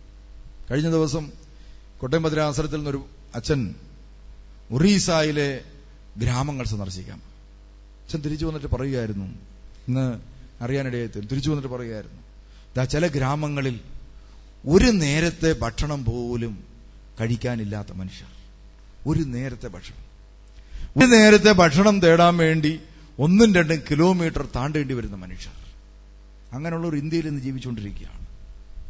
പ്രിയമുള്ളവരെ, നമ്മളൊക്കെ എത്രയോ സുഖമായിട്ടാണ് ഈ കേരളത്തിൽ ജീവിക്കുന്നത്. വെറുതെ വാവളിച്ചുകൊണ്ടെന്നാൽ ഈച്ച കയറിയിട്ടാണെങ്കിൽ പോലും വയറു നിറയും. നമ്മളൊക്കെ വായു ശ്വസിച്ചാൽ പോലും എന്താണ്, നമുക്ക് പട്ടിണി മാറാവുന്നേ ഉള്ളൂ. അപ്പൊ ഈ രാവിലെ ഈ എഴുന്നേറ്റ് നടക്കുന്നവരൊക്കെ ഓർക്കണം, നമ്മൾ ഈ ആവശ്യമില്ലാതെ കഴിക്കുന്ന ഭക്ഷണമൊക്കെ എന്ത് ചെയ്യാണ്, അത്രയൊന്നും കഴിക്കേണ്ട ആവശ്യമില്ല. ആരോ മലയാളികളെ പറഞ്ഞു പഠിപ്പിച്ചു വെച്ചിരിക്കുന്ന ഒരു കാര്യം, രാവിലെയും ഉച്ചയ്ക്കും വൈകിട്ടും വയറ് നിറച്ച് കഴിച്ചോണം. അങ്ങനെ ഒരു കാര്യവും ബൈബിളിൽ പറഞ്ഞിട്ടില്ല, ബൈബിളിലും പറഞ്ഞിട്ടില്ല, ഡോക്ടർമാരും പറയുന്നില്ല. അതുകൊണ്ട് പ്രിയമുള്ളവരെ, നമ്മളൊക്കെ കണ്ടമാനം ഭക്ഷണം കഴിച്ച് ആവശ്യമില്ലാതെ പണം നഷ്ടപ്പെടുത്തി കളയുന്നുണ്ട്. നമ്മുടെ അതിൻ്റെ ഒരു പങ്ക് സത്യത്തിൽ നമ്മൾ മാറ്റിവെക്കാനായിട്ട് നമ്മൾ തീരുമാനമെടുക്കുക. ഒത്തിരി ആർഭാടകമൊന്നുമില്ലാതെ ഭക്ഷണം കഴിക്കുക, എന്നിട്ട് നമ്മൾ തീരുമാനമെടുക്കുക, ഇതാ ഒരു ഭാഗം മാറ്റിവെക്കുക. കേരളത്തിന് വെളിയിൽ അല്ലെങ്കിൽ മറ്റു സ്ഥലങ്ങളിൽ പട്ടിണി പാവങ്ങളായിട്ടുള്ള ആളുകളുടെ ഇടയിൽ പ്രവർത്തിക്കുന്ന വ്യക്തികൾക്ക് വേണ്ടി, അത് വിശ്വസ്തയോടെ കൈകാര്യം ചെയ്യുന്നവർക്ക് വേണ്ടി അത് പങ്കുവെച്ചു കൊടുക്കാൻ നമ്മൾ തീരുമാനമെടുക്കണം. അപ്പൊ പ്രിയമുള്ളവരെ, നമുക്കൊത്തിരി ദൗത്യങ്ങൾ നമ്മുടെ ജീവിതത്തിലുണ്ട്. ഈ ദൗത്യങ്ങളെക്കുറിച്ചൊന്നും നമ്മൾ തിരിച്ചറിയുന്നില്ലെന്നാണ് ഏറ്റവും പ്രധാനപ്പെട്ടത്. ഇന്ന് കേരളത്തിൽ പ്രിയമുള്ളവരെ നല്ല സമ്പന്നതയാണ്, പാവപ്പെട്ട മനുഷ്യരുണ്ടെന്ന് പറഞ്ഞാലും പണമുണ്ടാകാനുള്ള ഒത്തിരി മാർഗങ്ങളുണ്ട്. അതില്ലാത്ത ഒത്തിരി സ്ഥലങ്ങളുണ്ട് ഇപ്പോൾ. അപ്പൊ നമ്മൾ തേടേണ്ട ഒത്തിരി പേര് ഉണ്ടായിട്ടും ക്രിസ്ത്യാനികൾക്ക് ആർക്കും ഒരു മിഷനും ഉണ്ടെന്ന് തോന്നുന്നില്ല. അവരുടെ മിഷൻ എന്താണ്? രാവിലെ എഴുന്നേൽക്കുക, വല്ലതും കഴിക്കുക, പിന്നെ പ്രതിസന്ധി വരുമ്പോൾ ഒന്ന് പ്രാർത്ഥിക്കാൻ പോവുക, സായാഹ്ന ധ്യാനം കൂടി നടുവേദന മാറുക, ഇതൊക്കെ മാത്രമേ നമുക്ക് മിഷനുള്ളൂ. അപ്പൊ ദർശനമുള്ള, ദൗത്യമുള്ള ഒരു സമൂഹമായി നാം മാറണം പ്രിയമുള്ളവരെ. ആകെപ്പാടെ നമുക്ക് ഒരു മധ്യസ്ഥ പ്രാർത്ഥനയെ പറയാനുള്ളൂ, നമ്മുടെ പിള്ളേരുടെ കാര്യം. അതൊന്നുകൂടി ഒന്ന് ഓർത്തോണം കേട്ടോ. കാരണം നമ്മളിവിടെ ലോൺ എടുത്ത് വീടൊക്കെ പണിതിരിക്കുക, പിള്ളേരുടെ ജോലി എങ്ങാനും പോയി കഴിഞ്ഞാൽ എന്താണ് കുഴപ്പമാണ്. അതുകൊണ്ട് കൃത്യമായി സായാഹ്ന ധ്യാനത്തിന് ഒരിക്കലും ആൾ കുറയുകയില്ല. കാരണം നമ്മളൊക്കെ ലോണൊക്കെ എടുത്തിങ്ങനെ പിള്ളേരുടെ പൈസ കൊണ്ടൊക്കെ അടച്ചുകൊണ്ടിരിക്കുകയാണ്. അപ്പൊ അതെങ്ങാനും പോയാൽ പ്രശ്നമാകും. അതുകൊണ്ട് സായാഹ്ന ധ്യാനവും മാത്രമല്ല, ഇനി പാതിരാത്രി ധ്യാനം വെച്ചാലും ആള് വരും. കാരണം എന്താണ്, നമ്മളൊക്കെ ആവശ്യക്കാരന്. പ്രിയമുള്ളവരെ, നമുക്ക് ചുറ്റുപാടും ഒത്തിരിയേറെ മനുഷ്യര് കഷ്ടപ്പെടുന്നവരുണ്ട്, പട്ടിണി കിടക്കുന്നവരുണ്ട്, വിശക്കുന്നവരുണ്ട്, പ്രയാസം അനുഭവിക്കുന്നവരുണ്ട്. അവർക്കെല്ലാം വേണ്ടി നമുക്ക് പല ദൗത്യങ്ങളും ചെയ്യാനായിട്ടുണ്ട് എന്ന സത്യം കൂടെ നമ്മൾ ഓരോരുത്തരും തിരിച്ചറിയാം. അങ്ങനെ തിരിച്ചറിഞ്ഞ് നമുക്ക് പ്രവർത്തിക്കാം. അപ്പോൾ പത്രോസ് ഇത് പറഞ്ഞുകൊണ്ടിരിക്കെ കേട്ടുകൊണ്ടിരുന്നവരുടെ മേലും പരിശുദ്ധാത്മാവ് വന്നു. അങ്ങനെയാണെങ്കിൽ പ്രിയമുള്ളവരെ, നമ്മൾ ഓരോരുത്തരും നല്ല കാര്യങ്ങൾ സന്ദർഭമനുസരിച്ച് മറ്റുള്ളവർക്ക് പകർന്നു കൊടുക്കാൻ തയ്യാറാകണം. സുവിശേഷം മറ്റുള്ളവർക്ക് പ്രഘോഷിച്ചു കൊടുക്കുന്ന, പറഞ്ഞു കൊടുക്കുന്ന, മറ്റുള്ളവർക്ക് വേണ്ടി പ്രാർത്ഥിക്കുന്ന, മറ്റുള്ളവർക്ക് വേണ്ടി മധ്യസ്ഥ പ്രാർത്ഥന നടത്തുന്ന വ്യക്തികളായി നമ്മൾ രൂപാന്തരപ്പെടണമെന്നൊരു ദൗത്യം നമുക്കുണ്ട്. അതുകൊണ്ട് ഇതാ സായാഹ്ന ധ്യാനം ഉള്ളപ്പോൾ മാത്രമല്ല, ആഴ്ചയിൽ 1, 2, 3 ദിവസം ദേവാലയത്തിൽ വരിക. വന്നാൽ മാത്രം പോരാ. ഒരു 15 മിനിറ്റ് നേരം, 20 മിനിറ്റ് നേരം, അരമണിക്കൂർ നേരം, എത്രയോ അനുഗ്രഹമാണ് ഈ ദേവാലയത്തിൽ നിന്ന് പ്രാർത്ഥിക്കാൻ സാധിക്കുക. അപ്പോൾ അവിടെ ഇരുന്ന് ഇതാ മറ്റുള്ളവർക്ക് വേണ്ടി ആത്മാർത്ഥമായി പ്രാർത്ഥിക്കുകയും സങ്കീർത്തനം വായിക്കുകയൊക്കെ ചെയ്ത് ഇതാ തിരിച്ചു പോകാനുണ്ട്. ഒരാളങ്ങനെ ചെയ്യുന്ന കാണുമ്പോൾ മറ്റുള്ള ആളുകളും ദേവാലയത്തിലേക്ക് വരും. അങ്ങനെ ഇതാ ദേവാലയങ്ങൾ പ്രാർത്ഥനാ കേന്ദ്രങ്ങളായി മാറണം. വെറുതെ കയറിയിറങ്ങിപ്പോകുന്ന രീതികൾ അവസാനിപ്പിക്കണം. ഇപ്പോൾ അങ്ങനെ കയറിയിറങ്ങിപ്പോയാലും അനുഗ്രഹമാണ്, അതിലുപരിയായ അനുഗ്രഹം നമുക്ക് കിട്ടണം. എന്താണ്? ദേവാലയത്തിലിരുന്ന് പ്രാർത്ഥിക്കുക, ശാന്തമായിരുന്ന് ധ്യാനിക്കുക, ദൈവത്തെ വിളിച്ചപേക്ഷിക്കുക. അതോടൊപ്പം തൊട്ടടുത്തൊരുത്തിന് ഇരിക്കുമ്പോൾ നമ്മൾ ഓർത്തണം, ഞാൻ മൂലം അവന് ബുദ്ധിമുട്ടുണ്ടാകരുത്. അതുകൊണ്ട് ദേവാലയത്തിലേക്ക് കയറുമ്പോൾ ദൈവമക്കളെ, ഇന്ന് നമ്മൾ സായാഹ്ന ധ്യാനത്തിന് വരുന്നവര് പ്രത്യേകം ഓർത്തിരിക്കണം. എന്താണ്? പള്ളി കയറി നിന്ന് എന്ത് ചെയ്യരുത്? വർത്താനം പറയരുത്. കാരണം ഇതെല്ലാവരുടെയും കൂടെയാണ്. ഇതെന്റെയോ നിങ്ങളുടെയോ മാത്രമല്ലോ. ഇത് അനേകർക്ക് വേണ്ടി തുറക്കപ്പെട്ടിരിക്കുന്ന പ്രാർത്ഥനാലയം എന്ന് വിളിക്കപ്പെടും. ഇവിടെ ദൈവത്തെ അവകാശപ്പെടുന്ന അനേകായിരം വിജാതീയരും സ്വജാതീയരുമായ അനേകം മനുഷ്യരുണ്ട്. അവർക്കെല്ലാം ദൈവാനുഭവത്തിന് വേണ്ടി മാത്രം തുറക്കപ്പെട്ടിരിക്കുന്ന സ്ഥലമാണ് ദേവാലയങ്ങൾ. അതുകൊണ്ട് ദേവാലയത്തിലേക്ക് വരുമ്പോൾ ആ പടി കടക്കുമ്പോൾ തന്നെ കുറച്ച് നിശബ്ദരാകുക. ഗേറ്റ് കടക്കുമ്പോൾ തന്നെ കുറച്ച് നിശബ്ദമാകുക. കുറച്ച് മുന്നോട്ട് വരുമ്പം നിശബ്ദത കൂടട്ടെ. പള്ളി കോമ്പൗണ്ടിൽ കയറിക്കഴിഞ്ഞാൽ ഇതാ അനാവശ്യമായ വർത്താനവും കാര്യങ്ങളും. പ്രാർത്ഥിക്കാൻ വേണ്ടിയല്ലാതെ വേറെ എന്തിനാണ് നമ്മൾ പള്ളി വരുന്നത്? വേറെ എന്തിനല്ല ഏതെല്ലാം സ്ഥലങ്ങളുണ്ട്. അപ്പൊ അങ്ങോട്ട് വരിക. പള്ളിയുടെ മുറ്റം കടന്നാൽ നമ്മുടെ സ്വരം പുറത്തു വരാതിരിക്കട്ടെ. നമ്മൾ ദേവാലയത്തിലേക്ക് വന്നാൽ ഇതിനുള്ളിൽ ഇനി ഞാൻ പ്രാർത്ഥിക്കുകയല്ലാതെ അനാവശ്യ കാര്യങ്ങൾ പറഞ്ഞ് സമയം ചെലവഴിക്കുകയല്ല നമ്മൾ തീരുമാനമെടുക്കണം. പല കല്യാണത്തിനും വരുമ്പോൾ ഈ അച്ഛന്മാരൊക്കെ എപ്പോഴും പറയുന്നതൊക്കെ നിശബ്ദരായിരിക്കണം എന്ന് പറയും. ഒരു മനുഷ്യനും മൈൻഡ് ചെയ്യല. അത് കഴിഞ്ഞാൽ പിന്നെ എന്താണ്? മൈക്ക് വെച്ച് വീണ്ടും വർത്തമാനം പറഞ്ഞുകൊണ്ടിരിക്കുകയാണ്. വീണ്ടും പറയും നിശബ്ദരായിരിക്കാനല്ലേ പറഞ്ഞത്, എന്നാലും മിണ്ടുകയില്ല. അത് കഴിയുമ്പോൾ പിന്നെ അച്ഛന്മാർക്കെതിരായിട്ട് പുറപുറക്കാൻ തുടങ്ങും. പറയരുത്. പ്രിയമുള്ളവരൊക്കെ പാവമാണ്. അതുകൊണ്ട് നമ്മൾ ഈ ഇൻസ്ട്രക്ഷൻ എല്ലാം ദൈവം നമുക്ക് നൽകുന്നത് പ്രിയമുള്ളവരെ ഉപരിയായ വിശുദ്ധീകരണത്തിനും ദൗത്യത്തിനും വേണ്ടിയാണ്. അപ്പോൾ നമ്മൾ മനസ്സിലാക്കണം, പത്രോസ് ഇത് പറഞ്ഞുകൊണ്ടിരിക്കുക കേട്ടുകൊണ്ടിരുന്നവരുടെ മേലെല്ലാം ദൈവാത്മാവ് വന്നു. നമ്മൾ പള്ളിമുറ്റത്ത് നിന്ന് വേറൊരാളെ കുറ്റം പറഞ്ഞാൽ ഏത് ആത്മാവ് വരുന്നത്? വെറുപ്പിന്റെ ആത്മാവ് വന്നെന്നറിയും. അപ്പോ ദേവാലയങ്ങൾ മലിനമാകാൻ കാരണം ക്രിസ്ത്യാനികളുടെ നാക്കിന്റെ കുഴപ്പമാണ്. ദേവാലയങ്ങൾ മലിനമാകുന്നത് ക്രിസ്ത്യാനികളുടെ നാക്കുകൊണ്ടാണ്. അതുകൊണ്ട് ദേവാലയങ്ങൾ വിശുദ്ധമാകണമെങ്കിൽ നമ്മുടെ അധരങ്ങൾ നന്മ പുറപ്പെടുവിക്കണം. മനസ്സിലായില്ലേ? നമ്മുടെ ഭാഷകൾ നന്മ പുറപ്പെടുവിക്കണം. പോസിറ്റീവ് കാര്യങ്ങൾ മാത്രമേ പറയാൻ പാടുള്ളൂ. അപ്പോ നന്മയുണ്ടാകും. നെഗറ്റീവ് കാര്യങ്ങൾ എന്താണ്? നമ്മൾ പറയാതിരിക്കുക. അതുകൊണ്ട് ദേവാലയങ്ങൾ ദൈവത്തെ ആരാധിക്കാനുള്ള സ്ഥലമായി നാം തിരിച്ചറിയണം. കാര്യങ്ങൾക്കെല്ലാം എന്തുമാത്രം സ്ഥലങ്ങൾ വേർതിരിച്ചിട്ടുണ്ട്. നമ്മളൊന്ന് ആലോചിച്ച് നോക്കി. നമുക്കൊരു ശരീരമുണ്ട്. ശരീരത്തിന് വേദന വരുമ്പോൾ തിരുമാൻ പോകാറുണ്ട് എന്ന് പറഞ്ഞ് കണ്ണിനിട്ട് ആരെങ്കിലും തിരുമാറുണ്ടോ? ഇല്ല. കാലയിലും കയ്യിലും ദേഹത്തൊക്കെ കുഴമ്പിട്ട്, ചൂട് പിടിച്ച കുഴമ്പിട്ട് തിരുമും ഇല്ലേ? വേദന ഇടി കിട്ടിയിട്ടുള്ളവർ നന്നായിട്ട് തിരുമി എന്നിരിക്കും. പക്ഷേ കണ്ണിന് വേദനയാണെന്ന് പറഞ്ഞുകൊണ്ട് ആയുർവേദ ഹോസ്പിറ്റലിൽ ചെന്ന കണ്ണൊന്ന് തിരുമിയേക്കാം, ചൂട് വെച്ചേക്കാന്ന്. ചൂട് വെക്കുവോ? ഇല്ല. കണ്ടോ? അപ്പോ ഓരോ അവയവത്തിനും ഓരോ കാര്യം പറഞ്ഞിട്ടുണ്ട്. അതിൽ ദേവാലയം എന്ന് പറയുന്ന സംവിധാനം ഇതാ നാം മനസ്സിലാക്കേണ്ടത് ദൈവത്തെ ആരാധിക്കാനും പ്രാർത്ഥിക്കാനുമുള്ള സ്ഥലങ്ങളാണ്. അവിടെ മറ്റൊരു വ്യാപാരവും ഉണ്ടാവാൻ പാടില്ല. അങ്ങനെ ഒരു വ്യാപാരം ഒരു കാലത്തുണ്ടായപ്പോഴാണ് തമ്പുരാൻ ഒരിക്കലും ചാട്ടവാറെടുക്കാൻ മനസ്സ് കാണിക്കാത്ത തമ്പുരാൻ പോലും സ്നേഹത്തിന്റെ ഉറവിടമായ കർത്താവ് ആരെയും ശിക്ഷിക്കുകയില്ലെന്ന് പറഞ്ഞിറങ്ങി വന്നവനാണ്. അവൻ ഒരു ചാട്ടവാറ് എടുത്തിട്ട് മേശക്കിട്ടൊരു ചവിട്ട് വെച്ചു കൊടുത്തു. മേശ മറിഞ്ഞ് താഴെ നാണയമാറ്റക്കാരുടെ നാണയങ്ങൾ വലിച്ചെറിഞ്ഞു. എന്നിട്ട് പറഞ്ഞു, എന്റെ ആലയം പ്രാർത്ഥനാലയം എന്ന് വിളിക്കപ്പെടും. നിങ്ങൾ കള്ളന്മാരുടെ ഗുഹകളാക്കി മാറ്റരുത്. കണ്ടോ, കർത്താവ് ഇത്രയും പ്രതിഷേധം പ്രകടിപ്പിച്ച് വേറെ ഏതെങ്കിലും ഒരു സ്ഥലം ബൈബിളിലുണ്ടോ പ്രിയമുള്ളവരെ? സ്വന്തം കരണത്തടിച്ചപ്പോഴും സ്വന്തം നെഞ്ച് അവൻ മറ്റുള്ളവർ നിഷ്കരുണം കുത്തിക്കീറിയപ്പോഴും മിണ്ടാതിരുന്നവൻ ജെറുസലേം ദേവാലയത്തിൽ ദൈവത്തിന് നിരക്കാത്ത കാര്യങ്ങൾ നടന്നപ്പോൾ അവൻ ശബ്ദിച്ചു തുടങ്ങി. അതുകൊണ്ട് തമ്പുരാന്റെ ആത്മാവ് നമ്മുടെ ഉള്ളിലൊക്കെ കീറിപ്പോയ കുഴഞ്ഞു പോകത്തേ ഉള്ളൂ. അതുകൊണ്ട് നമ്മൾ ഓർക്കുക പ്രിയമുള്ളവര്, നമ്മുടെയൊക്കെ ഹൃദയം ദൈവമുള്ള ഹൃദയമാകണം, ആത്മാവുള്ള ഹൃദയമാകണം.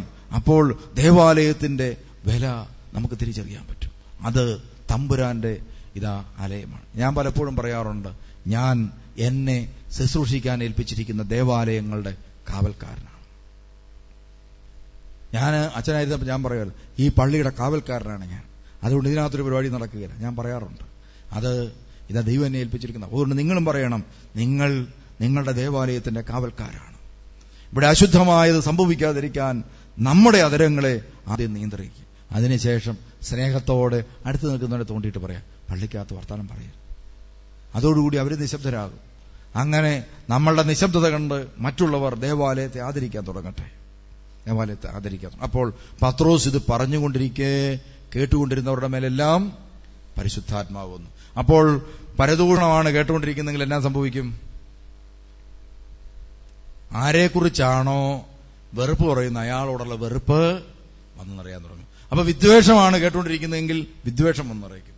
അഹങ്കാരത്തെക്കുറിച്ചാണ് കേട്ടുകൊണ്ടിരിക്കുന്നതെങ്കിൽ അഹങ്കാരം വന്നറിയും. സ്വാർത്ഥതയാണെങ്കിൽ സ്വാർത്ഥത വന്നറിയും. അങ്ങനെയാണെങ്കിൽ ദൈവവചനമാണെങ്കിൽ എന്ത് വന്നറിയും? ദൈവാത്മാവ് വന്നറിയും. അതുകൊണ്ട് തിരുവചനങ്ങൾ ഹൃദയത്തിൽ സംഗ്രഹിക്കുകയും തിരുവചനങ്ങൾ ഉൾക്കൊള്ളുന്ന നല്ല സന്ദേശങ്ങൾ നമ്മുടെ അധരങ്ങളിൽ നിന്ന് പുറത്തു വരികയും ചെയ്യാൻ നമ്മൾ തീരുമാനമെടുക്കുക.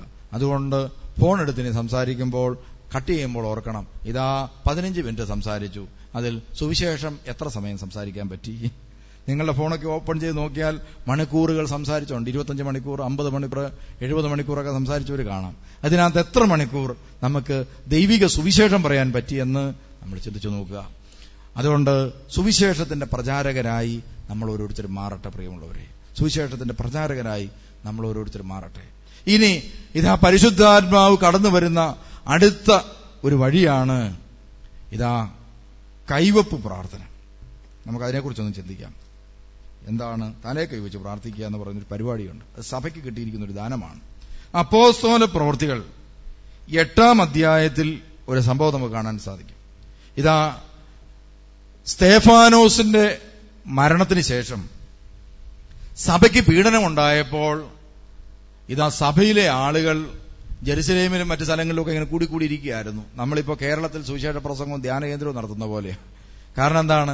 എങ്ങോട്ടും പോകാൻ എല്ലാവർക്കും പേടിയാ. അതുകൊണ്ട് ഒരാൾ അങ്ങോട്ട് നോക്കി സുവിശേഷം പറയുന്നു, അയാൾ തിരിച്ച് ഇങ്ങോട്ട് നോക്കി സുവിശേഷം പറയുന്നു. അങ്ങനെ പറഞ്ഞ അവസാനം എന്താണ്? സുവിശേഷകർ തമ്മിലടി, പിന്നെ മൊത്തം സുവിശേഷമാണ്.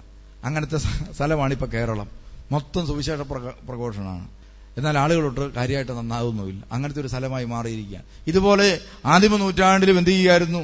ഈ നമ്മുടെ ക്രിസ്ത്യാനികളെല്ലാം ഒരേ സ്ഥലത്ത് കൂടിയിരുന്നുകൊണ്ട് അങ്ങോട്ടും ഇങ്ങോട്ടും സുവിശേഷം പറഞ്ഞുകൊണ്ടിരിക്കുകയാണ്. അപ്പോഴാണ് നല്ല ഒന്നാന്തരം ഇടി കിട്ടാൻ തുടങ്ങിയത്. ഇടി കിട്ടിയപ്പോൾ എന്ത് ചെയ്തു? ക്രിസ്ത്യാനികൾ ചെതറിയോടി. കണ്ടോ? ചെതറിയോടി. അപ്പോൾ പീഡനങ്ങൾ ഉണ്ടാകുന്ന എന്തിനാണ്?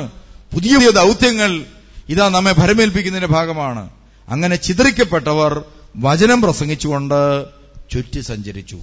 അങ്ങനെ ഒരു ആള് പോയി, പീലിപ്പോസ്. അതാരായിരുന്നു?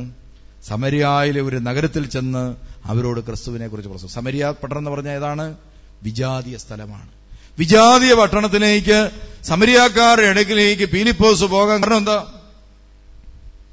സഭയ്ക്ക് പീഡനം ഉണ്ടായപ്പോൾ പീലിപ്പോസ് വിജാതീയരുടെ ഇടയിലേക്ക് പോയി. അവിടെ ആകുമ്പോൾ വലിയ കുഴപ്പമില്ലല്ലോ എന്നോർത്ത് അങ്ങോട്ട് പോയി.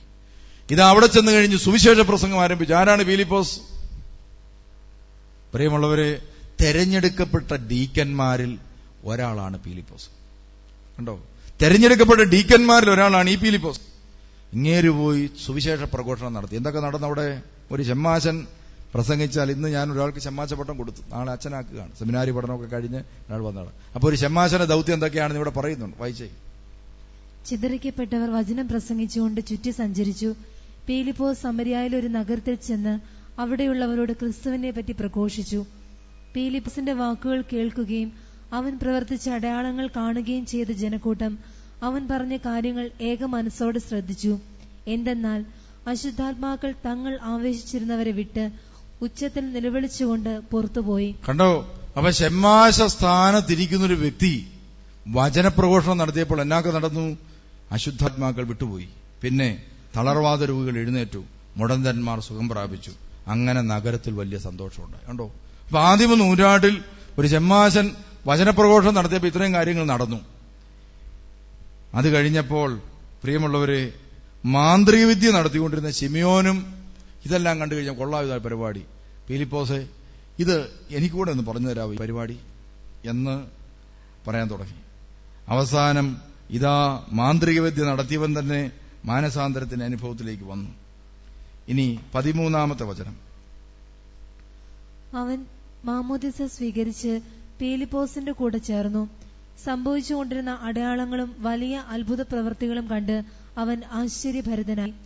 സമരിയാക്കാർ ദൈവവചനം സ്വീകരിച്ചുവെന്ന് കേട്ടപ്പോൾ ജെറുസലേമിലുള്ള അപ്പോസ്തലന്മാർ പത്രോസിനെയും യോഹന്നാനെയും അവരുടെ അടുത്തേക്ക് അയച്ചു. അവർ ചെന്ന് അവിടെയുള്ളവർ പരിശുദ്ധാത്മാവിനെ സ്വീകരിക്കേണ്ടതിന് അവർക്ക് വേണ്ടി പ്രാർത്ഥിച്ചു. കാരണം അതുവരെ പരിശുദ്ധാത്മാവ് അവരിൽ ആരുടെയും മേൽ വന്നിരുന്നില്ല. അവർ കർത്താവായ യേശുവിന്റെ നാമത്തിൽ മാമോദിസ സ്വീകരിക്കുക മാത്രമേ ചെയ്തിരുന്നുള്ളൂ. പിന്നീട് അവരുടെ മേൽ അവർ കൈകൾ വച്ചു. അവർ പരിശുദ്ധാത്മാവിനെ സ്വീകരിക്കുകയും ചെയ്തു. പിന്നീട് അവരുടെ മേൽ അവർ കൈകൾ വെച്ചു, അവർ പരിശുദ്ധാത്മാവിനെ സ്വീകരിക്കുകയും ചെയ്തു. ഓർക്കണം, ഒരു ഷമ്മാശം പോയി ശുശ്രൂഷ നടത്തിയിട്ട് രോഗികൾ സുഖപ്പെട്ടു, പൈശാചിക ബന്ധനങ്ങൾ അഴിഞ്ഞു, എല്ലാം നടന്നു. ആ വ്യക്തിയിലൂടെ പരിശുദ്ധാത്മാ അതിശക്തമായി പ്രവർത്തിച്ചു. അപ്പോ ഷമ്മാശൻ ന്യായമായിട്ടും ചിന്തിക്കേണ്ടതാണ്, ദൈവാത്മാവ് എന്നിലൂടെ കാര്യമായിട്ട് പ്രവർത്തിക്കുന്നുണ്ട്. അതിന്റെ അർത്ഥം ഞാൻ ദൈവത്താൽ തിരഞ്ഞെടുക്കപ്പെട്ടവനാണ്. അതുകൊണ്ട് ഇനിയിപ്പോ പത്രോസ് അപ്പോസ്തലനെ അവിടുന്ന് ഇവിടം വരെ നടത്തിക്കണ്ട, ഞാൻ അങ്ങ് വെച്ചേക്കാം എന്ന് വിചാരിച്ച് ഈ ഷമ്മാശൻ തലേ കൈവച്ചോ? ഇല്ല പ്രിയമുള്ളവരെ. നമ്മുടെയൊക്കെ ചില ആളുകൾ അങ്ങോട്ടും ഇങ്ങോട്ടും നോക്കിയിട്ട് എന്ത് ചെയ്യും? അങ്ങ് വെച്ചേക്കും. ഒരിക്കൽ ഞാൻ അച്ഛനായിരുന്ന കാലത്ത് ഇവിടെ ഈ പള്ളിയിൽ ഇരിക്കുകയാണ്. 8 നോയമ്പിന്റെ സമയത്ത് പള്ളിയിലിരിക്കുകയാണ്. ഇരിക്കുന്ന സമയത്ത് പ്രിയമുള്ളവരൊരു കാഴ്ച കണ്ടു. ഇതാ ഞാൻ നോക്കിയപ്പോൾ ഒരു ആള് പ്രാർത്ഥിക്കാൻ വേണ്ടി ഇങ്ങോട്ട് വന്നിട്ട് ആ മനുഷ്യൻ എന്ത് ചെയ്യാണ്? ഇവിടെ നിന്ന് തിരിഞ്ഞു നിന്ന് തലയ്ക്ക് വെച്ച് പ്രാർത്ഥനയും കൂടെ. വരുന്ന കൊച്ചുങ്ങളെല്ലാം തലയ്ക്ക് വെച്ച് പ്രാർത്ഥിക്കുകയാണ്. അപ്പൊ ഞാൻ പെട്ടെന്ന് എന്ന് ഇവിടെ ഏതോ അച്ഛന്മാരുണ്ടായിരുന്നു, അന്നേരം മുറിച്ചെന്ന് പറഞ്ഞു, ഇതേപോലെ ഒരാളവിടെ തലയ്ക്ക് വെച്ച് പ്രാർത്ഥന തുടങ്ങിയിട്ടുണ്ട്, എത്രയും പെട്ടെന്ന് എല്ലാം പറഞ്ഞു. പ്രിയമുള്ളവരെ, ഇതാ വന്നു കഴിഞ്ഞപ്പോ ഈ പുള്ളിക്കാരൻ പറയുകയാണ്, ആരെയും കണ്ടില്ല, ഞാനൊന്ന് പ്രാർത്ഥിച്ച പാടില്ല. കണ്ടോ? അവരെന്ത് ചെയ്തു? അപ്പോസ്തലന്മാർ വരുന്നത് വരെ കാത്തിരുന്നു. കണ്ടോ? അപ്പോസ്തലന്മാരെ എവിടെ ഇല്ലോ, എന്നാ പിന്നെ ഞങ്ങളങ്ങ് വെച്ചേക്കാം, ചെയ്യാൻ പാടുണ്ടോ? അവർ കാത്തിരുന്നു. പ്രിയമുള്ളവരെ, ആ സമരിയാക്കാർ കുറെ കാലം കാത്തിരുന്നു. അപ്പോസ്തലന്മാരൊക്കെ അന്നത്തെ കാലത്ത് നടന്നും വള്ളത്തെ കയറിയും കഴുതപ്പുറത്ത് കയറിയൊക്കെ ഒത്തിരി നാളുകൾ കൊണ്ടാ വന്നത്. 1 മാസം കൊണ്ടോ 2 മാസം കൊണ്ടോ അല്ല, മറിച്ചെന്ത് ചെയ്തു? കുറെ കാലം കൊണ്ടാ വന്നത്. അങ്ങനെ വരുന്നത് വരെ കാത്തിരുന്ന ശേഷം എന്ത് ചെയ്തു? അപ്പോസ്തലന്മാർ വന്നു കഴിഞ്ഞാണ് എന്ത് ചെയ്തത്? കൈവപ്പ് പ്രാർത്ഥന നടത്തിയത്. കണ്ടോ ദൈവ ശുശ്രൂഷയുടെ പ്രത്യേകത? കഴിഞ്ഞ ഇതിന്റെ മുമ്പിലത്തെ 8 നോയമ്പിന് ഇവിടെ സായാഹ്ന ധ്യാനം നടന്നുകൊണ്ടിരിക്കുക. വൈകുന്നേരം ഉച്ച കഴിഞ്ഞുള്ള ധ്യാനം. അപ്പൊ ധ്യാനം നടന്നുകൊണ്ടിരിക്കുന്ന സമയത്ത് ഇവിടെ നിന്നൊരു സ്ത്രീ ചാടി എഴുന്നേറ്റു. ആ സ്ത്രീ ചാടി എഴുന്നേറ്റിട്ട് ആളുകളാരും എല്ലാവരും മുട്ടുമേ നിൽക്കുകയായിരുന്നു. ആളുകളാരും ശ്രദ്ധിച്ച ഞാൻ നോക്കുമ്പോൾ കാണുന്ന ഈ സ്ത്രീ ഇങ്ങോട്ട് എഴുന്നേറ്റിട്ട് വയലന്റായി അവരിവിടെ നിന്ന് ഇറങ്ങുക. പോകുന്ന വഴിക്ക് ഈ ഭാഗത്ത് നിന്നിരുന്ന സകല മനുഷ്യരുടെയും തലേ കൈവച്ച് പ്രാർത്ഥിച്ചു. തലേ കൈവച്ച് പ്രാർത്ഥിച്ച് പോവുക. അപ്പോസ്തലന്മാർ വെക്കുന്ന തലേ കൈവച്ച് പ്രാർത്ഥിച്ചു പോവുക. അപ്പൊ സത്യത്തിൽ ദൈവാത്മാവുള്ള ആളായിരുന്നില്ല, ഒരു പൈശാചിക ശക്തിയുടെ ആത്മാവുള്ള ആളായിരുന്നു. ഞാൻ അതിനുശേഷം അത് ഞാനൊരു കാര്യമായിട്ട് എടുത്തില്ല. ഞാൻ അതിനുശേഷം ഇതിന്റെ വീഡിയോ പരിശോധിച്ചു. പ്രിയമുള്ളവരെ, വീഡിയോ പരിശോധിച്ച് നോക്കിയപ്പോൾ ആദ്യം കൈവച്ച ആൾക്ക് പിറ്റേ ആഴ്ചയിൽ ഒരു ആക്സിഡന്റ് ഉണ്ടായി. മൂക്ക് മുറിഞ്ഞുപോയി. ആ മൂക്ക് ഇത്രയും ഭാഗം മുറിഞ്ഞുപോയി. അപ്പൊ ഞാൻ ഓർത്ത്, ഇത്രയും പ്രാർത്ഥിക്കുന്ന ഒരു കുടുംബത്തിന് എന്നാ സംഭവിച്ചത്? ഞാൻ ഈ വീഡിയോ കണ്ടുകൊണ്ടിരുന്നപ്പോഴാണ് എനിക്ക് മനസ്സിലായത്, സത്യത്തിൽ ഈ പെണ്ണിന്റെ തലയിലോട്ട് 2 കൈയും വെച്ച് അച്ഛന്മാർ പ്രാർത്ഥിക്കുന്നത് പോലെ ഈ പുള്ളിക്കാരത്തെ പ്രാർത്ഥിച്ചു. പ്രിയമുള്ളവരെ, തലേ കൈവച്ച് പിശാച് ബാധിതൻ നമ്മുടെ തലേ കൈവച്ച് പ്രാർത്ഥിക്കാൻ നമ്മൾ തല ഒന്നിച്ച് കൊടുക്കരുത്. അവിടെ ദൈവാത്മാവാണോ പിശാചിന്റെ ആത്മാവാണോ ഒരു വ്യക്തിയിലുള്ളത് നമുക്ക് അറിഞ്ഞുകൂടാ. അതുകൊണ്ട് പരിശുദ്ധ സഭ സാധുവായ ഒരു വൈദികനെ എല്ലാ സ്ഥലത്തും നിയോഗിച്ചിട്ടുണ്ട്. അത് അസാധുവാകുന്ന കാലത്ത് സഭ പറയും, ഈ പുള്ളി ഇപ്പൊ അസാധുവാണ്, അദ്ദേഹത്തെ കൊണ്ട് കൈവപ്പിക്കാൻ പാടില്ല, അദ്ദേഹത്തെ ഒഴിവാക്കിയേക്കണം എന്ന് പറയുമ്പോൾ അല്ലാതെ മറ്റൊരു സ്ഥലത്തും പോയി എന്ത് ചെയ്യരുത്, തല അടവ് കൊടുത്തേക്കരുത്.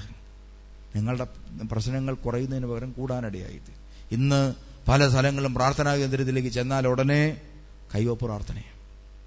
ഒരു അൽമായരെയും സഭ അത് അനുവദിച്ചിട്ടില്ല. പ്രിയമുള്ളവർ, സഭ അനുവദിച്ചിരിക്കുന്നത് പ്രത്യേകിച്ച് സുറിയാനി സഭ ഇതാ പുരോഹിതന്മാർക്ക് മാത്രമേ തലയിൽ കൈവച്ച് മറ്റൊരാളുടെ തലയിൽ കൈവച്ച് പ്രാർത്ഥിക്കാൻ പരിശുദ്ധ സഭ അനുവാദം കൊടുത്തിട്ടുള്ളൂ. ഈ കൈവപ്പ് പ്രാർത്ഥന എന്ന് പറയുന്നത് പ്രധാനാചാര്യന്മാരെ ഏൽപ്പിച്ചിരിക്കുന്ന കൃപയാണ്. അത് പ്രധാനാചാര്യന്മാർ പുരോഹിതന്മാർക്ക് ആ ശുശ്രൂഷ ചെയ്യാൻ തങ്ങളുടെ വിധേയത്വത്തിന് കീഴിൽ നിൽക്കുന്നവരെ അനുവദിച്ച് പൗരോഹിത്യം കൊടുത്തു വിടുന്നു. അവർക്ക് മാത്രമല്ലാതെ മറ്റാർക്കും ഈ അധികാരം കൊടുത്തിട്ടില്ല. അതുകൊണ്ടാണ് പത്രോസ് വരുന്നത് വരെ പീപ്പോസ് എന്ത് ചെയ്തു? കാത്തിരുന്നു. പ്രിയമുള്ളവർ, കാത്തിരുന്നു. അതുകൊണ്ട് നമ്മൾ ഓരോരുത്തരും മനസ്സിലാക്കണം, ഓരോ പ്രാവശ്യവും തലയിൽ കൈവച്ച് പ്രാർത്ഥിക്കുമ്പോൾ ദൈവത്തിന്റെ ആത്മാവ് മനുഷ്യ ജീവിതത്തിലേക്ക് കടന്ന് വരുന്നുണ്ട്. അതുകൊണ്ട് അതിനെ ഗൗരവമായിട്ട് കാണണം. അതുകൊണ്ടല്ലേ പാപമോചന പ്രാർത്ഥന, ഹുസോയ പ്രാർത്ഥനയൊക്കെ നമ്മൾ സഭയിൽ നിന്നാണ് സ്വീകരിക്കുന്നത്, എവിടെയെങ്കിലും പോയല്ല സ്വീകരിക്കുന്നത്. അതുകൊണ്ട് ഒരു വ്യക്തിയും എന്ത് ചെയ്യരുത്, പുരോഹിതന്മാരല്ലാത്തടത്ത് പോയി എന്ത് ചെയ്യാൻ പാടില്ല, തലേക്കൈവ പ്രാർത്ഥന നടത്താൻ പാടില്ല. പിശാച് ബാധിതൻ ആദ്യം ചെയ്യാൻ പോകുന്ന ഇതാണ്. കണ്ടോ, ഇവിടെ ഞാൻ ആ വീഡിയോ പരിശോധിച്ചപ്പോൾ കണ്ടത്, പോകുന്ന വഴിക്ക് അവിടം വരെ ഉള്ള സ്ഥലങ്ങളിൽ എത്ര പേർ ആണുങ്ങളുടെ വരെ ആ പെണ്ണ് കൈവച്ചു. പുരുഷന്മാരുടെ തലയിലും കൈവച്ചിട്ടാണ് ആ സ്ത്രീ ഇറങ്ങിപ്പോയത്. അതുകൊണ്ട് പ്രിയമുള്ളവരെ ഓർത്തോണം, നമ്മുടെ ചുറ്റുപാടുകളിലൊക്കെ ഇതുപോലത്തെ തിന്മകൾ നടക്കുന്നുണ്ട്. അതുകൊണ്ട് നമ്മളാരും ഇത്തരം കൂട്ടായ്മകളിൽ പോവുകയോ ഇത്തരം കൂട്ടായ്മകൾ പങ്കെടുക്കുകയോ അങ്ങനെയുള്ള സ്ഥലങ്ങളിൽ പ്രാർത്ഥന സ്വീകരിക്കുകയോ ചെയ്യാൻ പാടില്ല. പത്രോസ് ഇത് വായിച്ച് ആ വചനം ഒന്ന് വായിച്ച്, അവർ പിന്നീട് കൈകൾ വെച്ചു പരിശുദ്ധാത്മാവിനെ സ്വീകരിക്കുകയും ചെയ്തു. അപ്പോസ്തലന്മാരുടെ കൈവപ്പ് വഴി പരിശുദ്ധാത്മാവ് നൽകപ്പെട്ടു. അതുകൊണ്ട് കൈവപ്പ് പ്രാർത്ഥന എന്ന് പറയുന്നത് വളരെ വിശുദ്ധമായ ഒരു പ്രാർത്ഥനയാണ്. അതുകൊണ്ട് എവിടെയെങ്കിലും കാണുമെന്ന് ഓർമ്മ വെച്ചാൽ എന്ന് പറയരുത്, അത് വിശുദ്ധമായ ഒരു ശുശ്രൂഷയാണ്. പ്രിയമുള്ളവർ, ചിലരെ നീ മരലി ഒട്ടി വെച്ച് കാണുമ്പോൾ എന്നൊന്ന് വെച്ചാൽ ഇതാണ്ട് തമാശകളി പോലെയാണ്. അല്ല, വളരെ ഗൗരവമുള്ള ശുശ്രൂഷയാണ്. തലയിൽ കൈവച്ച് പ്രാർത്ഥിക്കുക. കൈമുത്താനൊക്കെ എല്ലാവരും വരും, അതല്ല ഞാൻ പറഞ്ഞത്. ഇപ്പൊ കാണുമ്പം പ്രധാനാചാര്യന്മാരൊക്കെ കുരിശുമുത്തിയൊക്കെ പോകാറുണ്ട്. അതുകൊണ്ട് ഇത് വളരെ ഗൗരവമായ സീരിയസ് ആയിട്ടുള്ള ഒരു വലിയ സംഭവമാണ് ഒരു ആ വ്യക്തിയുടെ തലയിൽ പൗരോഹിത്യ അധികാരം കൊണ്ട് കൈവെക്കുക എന്നത്. അപ്പോൾ അതുകൊണ്ടാണല്ലോ പട്ടത്തെ ശുശ്രൂഷയ്ക്ക് പറയുന്ന പേര് കൈവപ്പ് ശുശ്രൂഷയാണ്. തലയിൽ കൈവച്ച് പ്രാർത്ഥിച്ചാണ് ഒരു വ്യക്തിയെ പൗരോഹിത്യ സ്ഥാനത്തേക്ക് ഉയർത്തുന്നത്. അതൊക്കെ ഈ പരിശുദ്ധ സഭയ്ക്ക് കിട്ടിയിരിക്കുന്ന വലിയ ദാനമാണ്. 2 തിമോത്തിയോസ് 1:6-7 വചനം വായിക്കുമ്പോൾ പൗലോസ് അപ്പോസ്തലൻ തിമോത്തിയോസിനോട് പറയുന്ന വാക്ക് നമുക്ക് ഓർക്കാം. എന്റെ കൈവെപ്പിലൂടെ നിനക്ക് ലഭിച്ച ദൈവിക വരം വീണ്ടും ഉജ്ജ്വലിപ്പിക്കണമെന്ന് ഞാൻ നിന്നെ അനുസ്മരിക്കുന്നു. എന്റെ കൈവെപ്പിലൂടെ നിനക്ക് ലഭിച്ച ദൈവിക വരം വീണ്ടും ഉജ്ജ്വലിപ്പിക്കണമെന്ന് ഞാൻ പറഞ്ഞിരിക്കുന്നു. പിന്നെ എന്തെന്നാൽ ഭീരുത്വത്തിന്റെ ആത്മാവിനെയല്ല ദൈവം നമുക്ക് നൽകിയത്, ശക്തിയുടെയും സ്നേഹത്തിന്റെയും ആത്മനിയന്ത്രണത്തിന്റെയും ആത്മാവിനെയാണ്. ശക്തിയുടെയും സ്നേഹത്തിന്റെയും ആത്മനിയന്ത്രണത്തിന്റെയും ആത്മാവിനെയാണ്. അപ്പോൾ കൈവപ്പ് പ്രാർത്ഥനയിലൂടെ ദൈവത്തിന്റെ ആത്മാവ് നമ്മളിലേക്ക് വരുന്നു. അതുകൊണ്ട് ഓരോ കുംഭസാരം കഴിയുമ്പോഴും ഓരോ ഹുസോയ പ്രാർത്ഥന കഴിയുമ്പോഴും ദൈവത്തിന്റെ ആത്മാവ് ഇതാ മനുഷ്യരിലേക്ക് വ്യാപരിക്കുന്നുണ്ടെന്ന സത്യം നമ്മൾ തിരിച്ചറിഞ്ഞോണം. ഇനി 3ാമത് പരിശുദ്ധാത്മാവ് കടന്നു വന്ന ഒരു സ്ഥലമുണ്ട്. എവിടെ വെച്ചാണ്?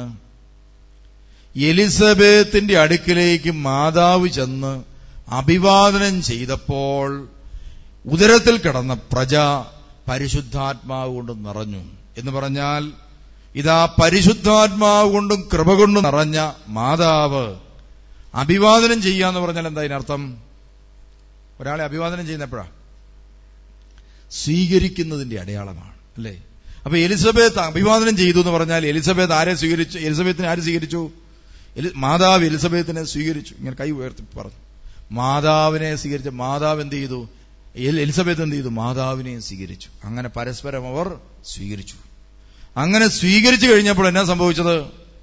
പരസ്പരം അഭിവാദനം ചെയ്ത് സ്വീകരിച്ചപ്പോൾ പ്രിയമുള്ളവരെ, പരിശുദ്ധാത്മാവ് നിറഞ്ഞ അമ്മയുടെ സാന്നിധ്യവും ഇത് വഴി എലിസബത്തിന്റെ ഉദരത്തിൽ കിടന്ന കൊച്ചുവരെ പരിശുദ്ധാത്മാവ് കൊണ്ട് നിറഞ്ഞു എന്ന് പറഞ്ഞാൽ അതിന്റെ അർത്ഥം എന്താണ്? ഇതാ ദൈവാത്മാവുള്ള ഒരു വ്യക്തി വഴി ആ വ്യക്തി മാത്രമല്ല, ആ വ്യക്തിയുടെ മക്കളും തലമുറകളും അനുഗ്രഹിക്കപ്പെടാം. അങ്ങനെയാണെങ്കിൽ അമ്മ പരിശുദ്ധാത്മാവ് നിറഞ്ഞ വ്യക്തിയാണെങ്കിൽ കൊച്ച് പുറത്തിറങ്ങി വരുമ്പോൾ കൊച്ചെങ്ങനെയായിരിക്കും വരുന്നത്? ഉള്ളിൽ ദൈവത്തെ ആത്മാവ് കാണും, ഉള്ളിൽ ദൈവത്തിന്റെ ആത്മാവ് ഉണ്ടാകും. കണ്ടോ? തീർച്ചയായിട്ടും ഉണ്ടാകും. പിന്നെ ആ ദൈവത്തിന്റെ ആത്മാവും ചൈതന്യവും ആ കുഞ്ഞുങ്ങളിൽ നിലനിൽക്കുമ്പോൾ പ്രിയമുള്ളവരെ, മാമോദീസായിലൂടെ അത് മുദ്ര ചെയ്യും. ഉണ്ടോ എന്ന് പറഞ്ഞാൽ മുദ്ര ചെയ്താൽ പിന്നെ എന്നാ പ്രത്യേകത? ഒരിക്കലും പിന്നെ പോവുകയില്ല. ഒരു കാര്യം മുദ്ര വെച്ചാൽ പിന്നെ ആർക്കും തുറക്കാൻ പറ്റുകയില്ല എന്ന് പറഞ്ഞ പോലെയാണ് ക്രിസ്ത്യാനിയെ മാമോദീസ വഴി മുദ്ര ചെയ്യുകയാണ്. ആ ഉടമ്പടിയിൽ നിന്ന് അവൻ പോയാലും രണ്ടാമത്തെ വരവ് വരെ പരിശുദ്ധാത്മാവ് കരഞ്ഞുകൊണ്ടിരിക്കുക അവനെക്കുറിച്ച് തിരിച്ചു കിട്ടുന്നത് വരെ. കണ്ടോ പ്രിയമുള്ളവരെ, നമ്മൾ ഒരാൾ പരിശുദ്ധാത്മാവിനെ വേദനിപ്പിച്ചു, ഉള്ളിലിരുന്ന് ആ ആത്മാവ് കരഞ്ഞുകൊണ്ടിരിക്കും. എത്ര കാലം കരയും? തമ്പുരാന്റെ രണ്ടാമത്തെ വരവിൽ അന്ത്യനാളിൽ നമ്മളെ പൊക്കുന്നത് വരെ തമ്പുരാന്റെ ആത്മാവ് കരയും. പ്രിയമുള്ളവരെ, അതുകൊണ്ട് നിങ്ങളിൽ ഒരാൾ പരിശുദ്ധാത്മാവിന്റെ വചനത്തിന് വിരുദ്ധമായി ചെയ്യുകയും പ്രവർത്തിക്കുകയും ചെയ്യുമ്പോൾ നിങ്ങളെക്കുറിച്ച് തമ്പുരാന്റെ ആത്മാവ് കരയും. കാരണം മുദ്ര ചെയ്തിരിക്കുകയാണ്. അതുകൊണ്ട് ക്രിസ്ത്യാനിയെക്കുറിച്ച് കരയും.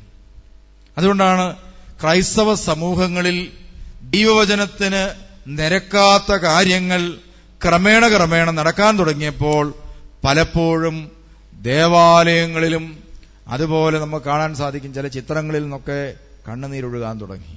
കണ്ടോ? എന്തുകൊണ്ടാണ്? ദൈവത്തിന്റെ ആത്മാവ് കരയുന്നതിന്റെ ലക്ഷണമാണിത്. എന്താണ്? നമ്മളെയൊക്കെ ഓർത്ത് നീയൊക്കെ മാറണം, നിന്റെ ജീവിതം മാറ്റണം എന്ന് പറയാൻ തുടങ്ങി മാതാവിലൂടെ പരിശുദ്ധാത്മാവിലൂടെ ഒക്കെ ഈ കാര്യങ്ങൾ നടന്നുകൊണ്ടിരിക്കുകയാണ്. അനേകം സ്ഥലങ്ങളിൽ ഇന്ന് ഇത്തരം കാര്യങ്ങൾ നമുക്കറിയാം. കട്ടച്ചിറയിൽ ഇതുപോലെ അത്ഭുതം നടന്നു, നമ്മുടെ ദേവാലയത്തിൽ നടന്നിട്ടുണ്ട്. അതിനുശേഷം മലങ്കര സഭയിലെ 100 കണക്കിന് ഭവനങ്ങളിൽ ഇത്തരം കാര്യങ്ങൾ ആവർത്തിക്കപ്പെട്ടു. അതിന്റെ അർത്ഥം എന്താ? നിങ്ങളെയൊക്കെ ഓർത്ത് എനിക്കൊത്തിരി സങ്കടമുണ്ട് കേട്ടോ. അതതിനർത്ഥം. നിങ്ങളെയൊക്കെ ഓർത്ത് ഞാൻ വേദനിക്കുക. ഇതാ ഇത്ര പച്ചയായി ദൈവാത്മാവ് പറഞ്ഞിട്ടും തിരിച്ചറിയാൻ പറ്റാത്ത വിധം ഹൃദയം നമുക്ക് മന്ദീഭവിച്ചു പോയാൽ ഇനി നമ്മയൊന്നും രക്ഷിക്കാൻ ആരെ കൊണ്ടുപോവുക? ഇനി ഇതിനപ്പുറത്ത് നമ്മയൊന്നും രക്ഷിക്കാൻ ആരെ കൊണ്ടുപോവില്ല പ്രിയമുള്ളവരെ. അതുകൊണ്ട് മാറേണ്ട സമയമാണ് ഈ നൂറ്റാണ്ട്. ഈ സഭയെ സംബന്ധിച്ചിടത്തോളം, സഭാമക്കളെ സംബന്ധിച്ചിടത്തോളം അടിസ്ഥാനപരമായ ജീവിത ശൈലിക്കും നിലപാടിനും മനോഭാവങ്ങൾക്കും മാറ്റം വരുത്തേണ്ട നൂറ്റാണ്ടാണ് ഈ നൂറ്റാണ്ട്. നമ്മൾ ഓർക്കണം, ഓരോ നൂറ്റാണ്ടുകൾ പിന്നിട്ടപ്പോഴും ഓരോ സ്ഥലങ്ങളിൽ സംഭവിച്ചത് ക്രൈസ്തവ സമൂഹം തന്നെ ഇല്ലാതായി പോവുമായിരുന്നു. കഴിഞ്ഞ ദിവസം ഇതാ സൈറ്റിലൂടെ ഒരു പടം പുറത്തു വന്നു. ആ പടത്തിലെ ചിത്രം ഇതാണ്. ഒരു രാജ്യത്ത് ഒരാൾ ചോദിച്ചു, നിനക്ക് ക്രിസ്ത്യാനിയായിരിക്കാൻ ഞങ്ങളുടെ മതത്തിലേക്ക് ചേരാൻ ആഗ്രഹമുണ്ടോ അതോ മരിക്കാനാണോ ആഗ്രഹം? ആ 2 മനുഷ്യർ പറഞ്ഞു, ഇതാ ഒന്നുകിൽ ക്രിസ്ത്യാനിയായിരിക്കുക, ഇല്ലെങ്കിൽ മരിക്കുക. 2നെയും കയറെ കെട്ടി തൂക്കി കൊല്ലുകയായിരുന്നു. കഴിഞ്ഞ ദിവസം സിറിയയിൽ നിന്ന് ഒരു ചിത്രം അയച്ചു തന്നു. പ്രിയമുള്ളവരെ, നമ്മുടെ ഒരു സുറിയാനി ക്രിസ്ത്യാനിയായ പെൺകുട്ടിയെ 2 കൈയും കെട്ടിയിട്ട് അവളുടെ വായിൽ കുരിശ് അടിച്ചു കയറ്റി അവളെ കൊന്നുകളഞ്ഞു. കണ്ടോ? അവൾ മരിച്ചു കിടക്കുന്നത് കുരിശ് വായിൽ അടിച്ചു കയറ്റി ആ കുരിശ് തറച്ചാണ് അവൾ മരിച്ചത്. എത്രയോ രക്തസാക്ഷികൾ നൂറ്റാണ്ടുകളായി ഉണ്ടായിട്ടുണ്ട്. സിറിയയിലെ അമിതമായ പീഡനങ്ങൾ മൂലം ക്രിസ്ത്യാനികൾ പാലായനം ചെയ്ത് 4 സൈഡിലേക്ക് ഓടിപ്പോവുകയാണ്. നമ്മൾ ഓർക്കണം, ഒരു പുരോഹിതനെ ഇതാ പിടിച്ച് അയാളുടെ 2 കണ്ണുകളും ചൂഴ്ന്നെടുത്ത് ദൂരെ കളഞ്ഞ് അദ്ദേഹം മരിച്ചുപോയി. പ്രിയമുള്ളവർ, എന്തുമാത്രം വലിയ ക്രൂരതകൾ, എന്തുമാത്രം വലിയ പീഡനങ്ങൾ. ആ തിരുമേനി ഇവിടെ വന്നപ്പോൾ പറഞ്ഞതുപോലെ ഇതാ ഇന്ന് അനേകം വാർത്തകൾ അങ്ങനെ വരുന്നു. ഓരോ സ്ഥലത്ത് നിന്നും ആളുകൾ പോകുമ്പോൾ തിരിച്ചൊരിക്കലും കാണുകയില്ലെന്ന് പ്രതീക്ഷിച്ചാണ് അവർ പോകുന്നത്. ഒരിക്കലും നമുക്ക് തിരിച്ചു കാണാൻ പറ്റുകയില്ല എന്ന് ചിന്തിച്ച് യാത്ര പറഞ്ഞിട്ടാണ് അവരൊക്കെ ക്രിസ്ത്യാനികൾ ഇന്ന് വീട് വിട്ടിറങ്ങിപ്പോകുന്നത്. അതുപോലെ മതപീഡനങ്ങൾ ഇന്ന് ക്രൈസ്തവ സമൂഹത്തിനെതിരായി ലോകമൊട്ടുക്കും നടന്നുകൊണ്ടിരിക്കുകയാണ്. അതുകൊണ്ട് പ്രിയമുള്ളവരെ, നമ്മളൊക്കെ ഒത്തിരിയേറെ പ്രാർത്ഥിക്കേണ്ട സമയമാണ്. നമുക്കറിയാം, ഒറീസായില് ഇതാ ക്രൈസ്തവരായ ആളുകളെ നിലത്തെ പട്ടിയെ തല്ലിക്കൊല്ലുന്നത് പോലെ ഇട്ട് തല്ലിക്കൊന്ന കാലമുണ്ട്. 2-3 വർഷം. പത്തലിന് ഒരു ക്രൈസ്തവനെ നിലത്തിട്ട് നമ്മൾ ദാരുണമായി ഇതാ പത്തൽ വെച്ച് വട്ടത്തിൽ നിന്നുകൊണ്ട് അടിച്ച് ചാകാതെ വന്നു കഴിഞ്ഞപ്പോൾ ഒരു കട്ടയ്ക്ക് ഒരു ചെറുപ്പക്കാരനെ ഇടിച്ചു കൊല്ലുന്നൊരു വീഡിയോ ചിത്രം ഞാൻ കാണാൻ സാധിക്കും. ഇടിച്ച് ചത്തു കഴിഞ്ഞപ്പോൾ അവർ തന്നെ വീഡിയോ കെട്ടിക്കൊണ്ടുപോയി. ഈ അടുത്ത കാലത്ത് അതിലൊരു പ്രതിയെ ഇതാ ഏതോ വലിയ ശിക്ഷയ്ക്ക് വിധിച്ചതായിട്ടൊക്കെ പത്രത്തിൽ കാണാനായിട്ട് ഇടയായിട്ടില്ല. ഗ്രഹാം സ്റ്റീൻ എന്ന് പറയുന്ന ഒരു സുവിശേഷകനെ ഇതാ കത്തിച്ചു കളഞ്ഞു. അങ്ങനെ എത്രയോ കഥകള്. പുരോഹിതന്മാരെ എന്തിനാണ് പച്ചയ്ക്ക് കൊണ്ടുപോയി തെരുവിൽ വെച്ച് ഒരു കന്യാസ്ത്രീയെ തെരുവിൽ വെച്ച് ബലാത്സംഗം ചെയ്തു പരസ്യമായിട്ട്. അങ്ങനത്തെ 100,000 പീഡനങ്ങൾ ഇന്ന് കേരളത്തിന് വെളിയിൽ നടക്കുന്നുണ്ട്. അപ്പൊ ഇവിടെയൊക്കെ ക്രൈസ്തവരായ നമുക്ക് ഒത്തിരിയേറെ ധർമ്മമുണ്ട്. നമ്മളതൊക്കെ കണ്ടില്ലെന്നും കേട്ടില്ലെന്നും നടിക്കുകയാണ്. നമുക്കാകപ്പാടെ പ്രശ്നം എന്താണ്? ഇത് അയലോക്കത്തിരുന്ന ചാക്കോ എന്നെ ഒന്ന് മാന്തി, അതുകൊണ്ട് ഞാൻ അവനെ തുപ്പാൻ പോവുക. ഈ രീതിയിലുള്ള നിലപാടുകൾ നമ്മൾ മാറ്റി ക്രൈസ്തവ ജീവിതത്തിൽ നാം ഏൽക്കുന്ന 100,000 പീഡനങ്ങളുണ്ട്. അതുപോലെ പരിശുദ്ധ പാത്രക്കീസ് ബാവ അദ്ദേഹം ജീവിതായുസ് മുഴുവനും സമ്പാദിച്ചെടുത്ത തന്റെ മുഴുവൻ സമ്പാദ്യങ്ങൾ കൊണ്ട് പടുത്തുയർത്തിയ മുഴുവൻ സ്ഥാപനങ്ങളും വിട്ടുപേക്ഷിച്ച് രാജ്യത്ത് നിന്ന് ഇതാ പാലായനം ചെയ്ത് മറ്റൊരു സ്ഥലത്ത് ജീവിക്കേണ്ടി വരും. നമ്മളാ പിതാവിന് വേണ്ടി നമ്മൾ പറയും, എനിക്ക് നടുവേദന മാറാൻ വേണ്ടി ഒന്ന് പ്രാർത്ഥിക്കണം തിരുമേനി. നമ്മൾ മണ്ടാട്ടുപള്ളിയിൽ ഇരുന്ന് പ്രാർത്ഥിക്കുക. എന്നാ വിഷയം? അതെ, കൊച്ചിന് 99% മാർക്ക് കിട്ടി. ഒരു മാർക്കിന് വേണ്ടിയുള്ള പിടുത്തം പിടിച്ചുകൊണ്ടിരിക്കുകയാണ് ഞാൻ. പ്രിയമുള്ളവരെ, നമ്മുടെ ആത്മീയ പിതാക്കന്മാർക്ക് വേണ്ടി നമ്മൾ പ്രാർത്ഥിക്കുന്നുണ്ടോ? നമ്മൾ ക്രൈസ്തവരായി പീഡനം അനുഭവിക്കുന്ന സമൂഹങ്ങൾക്ക് വേണ്ടി നമ്മൾ കരയുന്നുണ്ടോ? നമ്മുടെ പിള്ളേർക്ക് ആർക്കെങ്കിലും എന്തെങ്കിലും ചെറിയ പ്രശ്നം വന്നാൽ മതി, വയറ്റൊരു മഴ പോലെ കണ്ടെന്ന് പറഞ്ഞാൽ മതി, കാറി കൂവി തൂത്തൊട്ടിക്ക് വരും. എന്നാൽ ആ എക്സ്പ്രഷനൊന്നും നമ്മുടെ സഭാപിതാക്കന്മാർ 2 പേരെ അല്ല ഒരു പിതാവ് നമ്മുടേതാണ് പിടിച്ചുകൊണ്ടുപോയി ഇത്രയും ദിവസമായി. അദ്ദേഹത്തെക്കുറിച്ച് യാതൊരു വിവരം, അദ്ദേഹത്തിന്റെ ഡെഡ് ബോഡി പോലും മരിച്ചിട്ടുണ്ടെങ്കിൽ ഡെഡ് ബോഡി കിട്ടണ്ടേ? ജീവിച്ചിരിപ്പുണ്ടോ എന്ന് നമുക്ക് അറിഞ്ഞുകൂടാ. ഒന്നും അറിയാം, ജീവിക്കുന്നോ മരിക്കുന്നോ അറിയാം. അത്രമാത്രം വലിയ പീഡനങ്ങൾ ഈ സഭയ്ക്ക് ഇന്ന് ലോകത്തിൽ നിന്ന് നേരിടേണ്ടി വരികയാണ്. ക്രൈസ്തവർ പല സ്ഥലങ്ങളിലും പീഡിപ്പിക്കപ്പെട്ടുകൊണ്ടിരിക്കുകയാണ്. അപ്പോൾ പ്രിയമുള്ളവരെ, നമ്മൾ ഓർക്കണം, നമുക്ക് ദൗത്യമുണ്ട്. അതുകൊണ്ട് പരിശുദ്ധ അമ്മയുടെ ആ ദിവ്യമായ സ്വരം കേട്ടപ്പോൾ ദൈവാത്മാവ് കൊണ്ട് എലിസബത്ത് നിറഞ്ഞു. അങ്ങനെയെങ്കിൽ പ്രിയമുള്ളവരെ, ദൈവാത്മാവിന്റെ സ്വരം കേൾക്കാൻ ഇടയായി തീരുന്ന ഓരോ ദൈവവൈതലും പരിശുദ്ധാത്മാവ് കൊണ്ട് നിറഞ്ഞ് മറ്റുള്ളവന്റെ അടുക്കൽ ചെന്ന് അവരെ ആത്മാവ് കൊണ്ട് നിറയ്ക്കാൻ തയ്യാറാകണം. നിന്റെ സാന്നിധ്യം കൊണ്ട് കുടുംബം പരിശുദ്ധാത്മാവ് കൊണ്ട് നിറയട്ടെ. നിന്റെ സാന്നിധ്യം കൊണ്ട് നിന്റെ ഓഫീസിലുള്ളവരെല്ലാം പരിശുദ്ധാത്മാവ് കൊണ്ട് നിറയട്ടെ. ഞാൻ ഓർക്കുകയാണ്, അടുത്ത കുറെ നാളുകൾക്ക് മുമ്പ് ആക്സിഡന്റ് പെട്ടൊരു സ്ത്രീ മരിച്ചു. നമ്മുടെ യാക്കോബക്കാരിയാണ്. ആ സ്ത്രീ മരിക്കുന്നതിന് മുമ്പ് തന്നെ നല്ല അഭിപ്രായങ്ങളാണ് കേട്ടുകൊണ്ട്. മരിച്ചു കഴിഞ്ഞപ്പോൾ ഇതാ ഓഫീസിലുള്ളവരെ പലരെയും ഞാൻ കണ്ടു. അവരൊക്കെ പറയുകയായിരുന്നു, സത്യത്തിൽ ആ സ്ത്രീ ഒരു തീപ്പന്തം പോലെയായിരുന്നു. കാരണം ഉച്ചയ്ക്ക് സമയം കിട്ടിയാൽ ഓടി പള്ളിയിലിരുന്ന് തീഷ്ണതയോടെ കുറെ നേരം പ്രാർത്ഥിക്കും. അതുപോലെ എവിടെ കണ്ടു കഴിഞ്ഞാലും അപ്പോൾ സുവിശേഷ പ്രഘോഷണം. ഒരിക്കൽ ഞാനൊരു വഴിയെ പോവുകയാണ്. അപ്പോ പോകുന്ന സമയത്ത് ആ സ്ത്രീ വഴി സൈഡിൽ നിന്നു. അപ്പൊ ഞാൻ അച്ഛനായിരുന്നു. ഞാനെന്നേരം കാറൊന്ന് സ്ലോ ചെയ്തു. ഞാൻ ചോദിച്ച ഇങ്ങോട്ട്, ഞാൻ ഓഫീസിലേക്ക് പോവാണ്, അച്ഛനവിടെ തൂത്തുകൂടി ധ്യാനമൊക്കെ നടത്തുന്നത് കേട്ടു, അങ്ങനെ കേട്ടു, ഇങ്ങനെ. അന്നേരം തന്നെ പുള്ളിക്കാരത്തി പറഞ്ഞു, എനിക്ക് അവിടെ ഒന്ന് വന്നാൽ കൊള്ളാമെന്ന് ആഗ്രഹമുണ്ട്, എനിക്ക് സമയം അനുവദിക്കുന്നില്ല, അതുകൊണ്ട് ഇതാ ഒരു പാവപ്പെട്ട രോഗിക്ക് എന്തെങ്കിലും ഒന്ന് ചെയ്യണമെന്ന് പറഞ്ഞു. അന്നേരം എന്തോ ഒരു ചെറിയ തുക എടുത്ത് തന്നെ പറഞ്ഞു. അന്നേരം വണ്ടി കയറി പോകുന്നുണ്ട്. പിന്നീട് ഒരിക്കൽ കണ്ടു കഴിഞ്ഞപ്പോഴാണ് ഇതാ ഓഫീസിൽ നിന്ന് ഓടുകയാണ്, ആ കളക്ടറേറ്റിൽ നിന്ന് ഓടുകയാണ്. ഓടി വന്ന് ഇതാ സെന്റ് ജോസഫ് ചാപ്പലിൽ നിന്ന് കുറെ നേരം ഉച്ചയ്ക്ക് 1 മണി മുതൽ 2 വരെ പ്രാർത്ഥിച്ചിട്ട് പറയണം, ഞങ്ങൾ 2-3 പേരെ ഞങ്ങൾ കൂട്ടിക്കൊണ്ട് വന്നിട്ടുണ്ട്, ഞങ്ങൾ എല്ലാവരോടും കൂടി പ്രാർത്ഥിക്കുന്നു, തിരിച്ച് പോകുന്നു. അങ്ങനെ തീഷ്ണതയോടുകൂടി നടന്ന ഒരു സ്ത്രീ എനിക്ക് പരിചയപ്പെടാനിടയായി. നമ്മുടെ സഭ അംഗമാണ്. ഇതുപോലെ നമ്മളൊക്കെ നല്ല തീഷ്ണതയുള്ള വ്യക്തിയാകണം.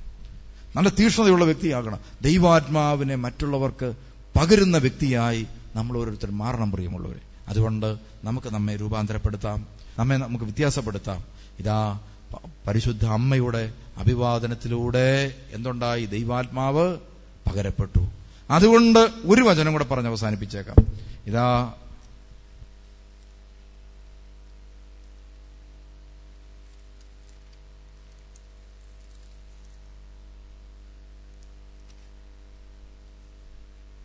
യോഹന്നാന്റെ ലേഖനം രണ്ടാം ലേഖനം യോഹന്നാന്റെ 2-ാം ലേഖനം 9-ാമത്തെ വാക്യം.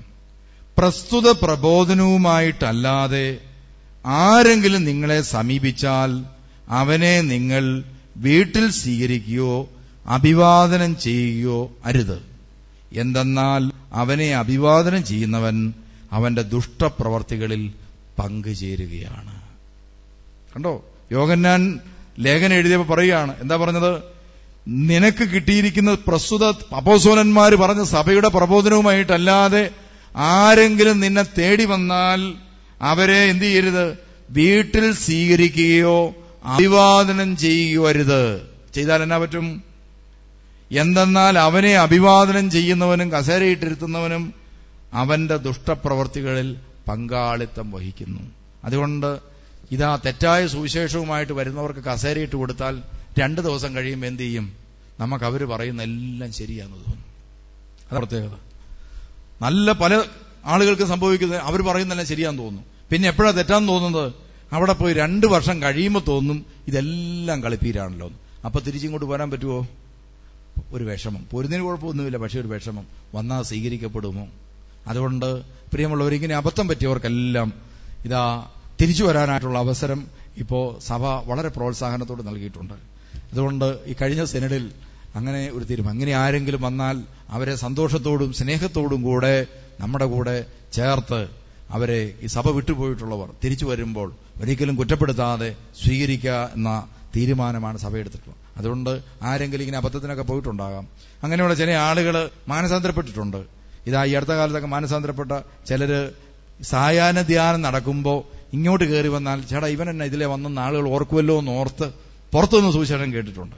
അതിൽ പലരും എന്റെ അടുക്ക് വന്നു, എന്നിട്ട് പറഞ്ഞു, ഇതാ സായാഹ്ന ധ്യാനമൊക്കെ കേട്ടു, സഭ സത്യാന്നൊക്കെ മനസ്സിലാകുന്നുണ്ട്, അതുകൊണ്ട് എന്നായിരിക്കും ചെയ്യേണ്ടത് എന്നൊക്കെ ചോദിച്ച് വരുന്ന ആളുകളെ കാണുന്നുണ്ട്. പ്രിയമുള്ളവർ, ഇങ്ങനെ ആരെങ്കിലും എന്റെ ശബ്ദപരിധിക്കുള്ളിലുണ്ടെങ്കിൽ അച്ഛന്മാരെ ചെന്ന് കാണണം. തെറ്റുപറ്റിപ്പോയി, ഇതാ ചില പ്രത്യേക സാഹചര്യങ്ങളിൽ പോകേണ്ടി വന്നു, തിരിച്ചു വരാൻ സന്നദ്ധതയുണ്ട്, ആഗ്രഹമുണ്ട്, ഇതാ എന്ന് പറഞ്ഞ് തിരിച്ചു വരുവാനായിട്ട് നമ്മൾ തീരുമാനമെടുക്കണം. പ്രിയമുള്ളവരെ, അങ്ങനെ നിങ്ങളിങ്ങനെ ചെന്ന് പറയണം, ഇങ്ങനെ പോയവരോടൊക്കെ തിരിച്ചു വരാൻ എത്രയോ നല്ല അവസരങ്ങൾ സഭ നൽകിയിരിക്കുന്നു. അതുകൊണ്ട് അമ്മയെ ഉപേക്ഷിച്ച് പോയവർ, താലിമാല വലിച്ചു പൊട്ടിച്ചവർ, അതുപോലെ കാതിപ്പൂരി അവിടുത്തെ പാത്രം ബക്കറ്റിനകത്ത് എറിഞ്ഞവർ, ഇതാ അത് തിരിച്ചു കിട്ടിയില്ലേലും കുഴപ്പമില്ല, മാതാവിന്റെ അടുക്ക് വരുമ്പോൾ കാതിപ്പോക്കെ തന്നെ കിട്ടിക്കോളും, തമ്പുരാൻ തന്നോളും, ഇവിടെ ആരും ഊരി മേടിക്കുന്നില്ലല്ലോ. അപ്പൊ അതുകൊണ്ട് ഓർക്കുക പ്രിയമുള്ളവര്, ഇങ്ങനൊക്കെ പോയവരും തിരിച്ചു വരിക. പ്രസ്തുത പ്രബോധനവുമായിട്ടല്ലാതെ ആരെങ്കിലും വന്നാൽ നിങ്ങൾ അവന്റെ പാപത്തിൽ പങ്കാളിയാകും സ്വീകരിച്ചാൽ. അതുകൊണ്ട് കസേരയിട്ട് കൊടുക്കുന്ന നല്ല പ്രാർത്ഥനയല്ലേ, പ്രാർത്ഥിക്കാൻ വേണ്ടി വന്നതല്ലേ. നമ്മൾ പറയും എന്നോട് വിശേഷം എന്നൊക്കെ ചോദിക്കുക, പ്രാർത്ഥിക്കുന്ന കാര്യം പറയുക, ഇത് അച്ഛന്മാർ വന്നിരുന്നു, പ്രാർത്ഥിക്കാം, ഒരു കുഴപ്പമില്ല, നിങ്ങൾ പ്രാർത്ഥിച്ചാൽ മതി. പക്ഷേ ഞങ്ങളെ തലയൊക്കെ വെച്ചൊന്നും പ്രാർത്ഥിക്കാൻ ഒരുങ്ങരുത്, അത് സഭയ്ക്ക് വിരുദ്ധമാണ് എന്നങ്ങോട്ട് ന്യായമായിട്ട് പറയാനിടയിൽ തീരും. ഇതെന്ത് ചെയ്യാണ്? വരുന്നവനും പോകുന്നവനും എല്ലാം നമ്മുടെ ദേഹത്ത് കയറി കൈവെക്കും, അവന്റെ എല്ലാ പാപവും നമ്മുടെ ദേഹത്തിരിക്കും. അവസാനം ഇതാ അവന്റെ ദുഷ്ടതയിൽ പങ്കാളിയാകും, പിന്നെ വീട്ടിൽ അടിയായിരിക്കും. അതുകൊണ്ട് തിന്മയെ സ്വീകരിക്കാതിരിക്കാൻ പ്രത്യേകം കരുതിക്കൊള്ളുക. അതുകൊണ്ട് സഭയുടെ പ്രബോധനത്തിൽ ഉറച്ചു നിൽക്കുക.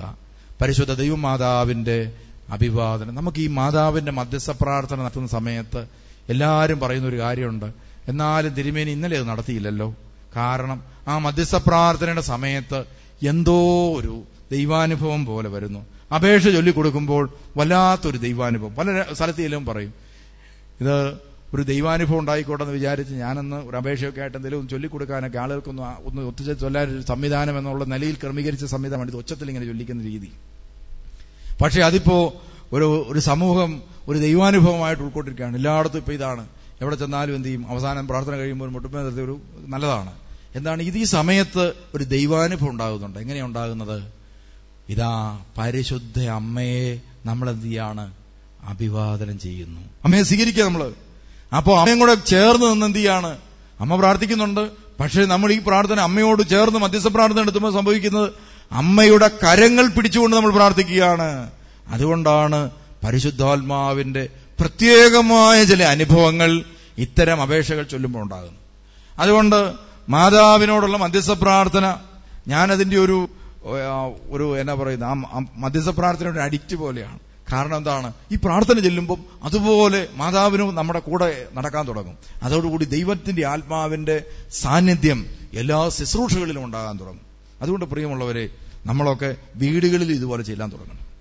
വീടുകളിലും ചൊല്ലാൻ തുടങ്ങി. ഇവിടെ ഈ സായാഹ്ന ധ്യാനത്തിന് മധ്യസ്ഥ പ്രാർത്ഥന നടത്തുന്ന പോലെ തന്നെ വീടുകളിൽ ഇതാ സന്ധ്യാപ്രാർത്ഥനയൊക്കെ കഴിയുമ്പോൾ ആ അപേക്ഷ പ്രാർത്ഥന നമ്മുടെ പാട്ടുപുസ്തകത്തിൽ കൊടുത്തിട്ടുണ്ട്.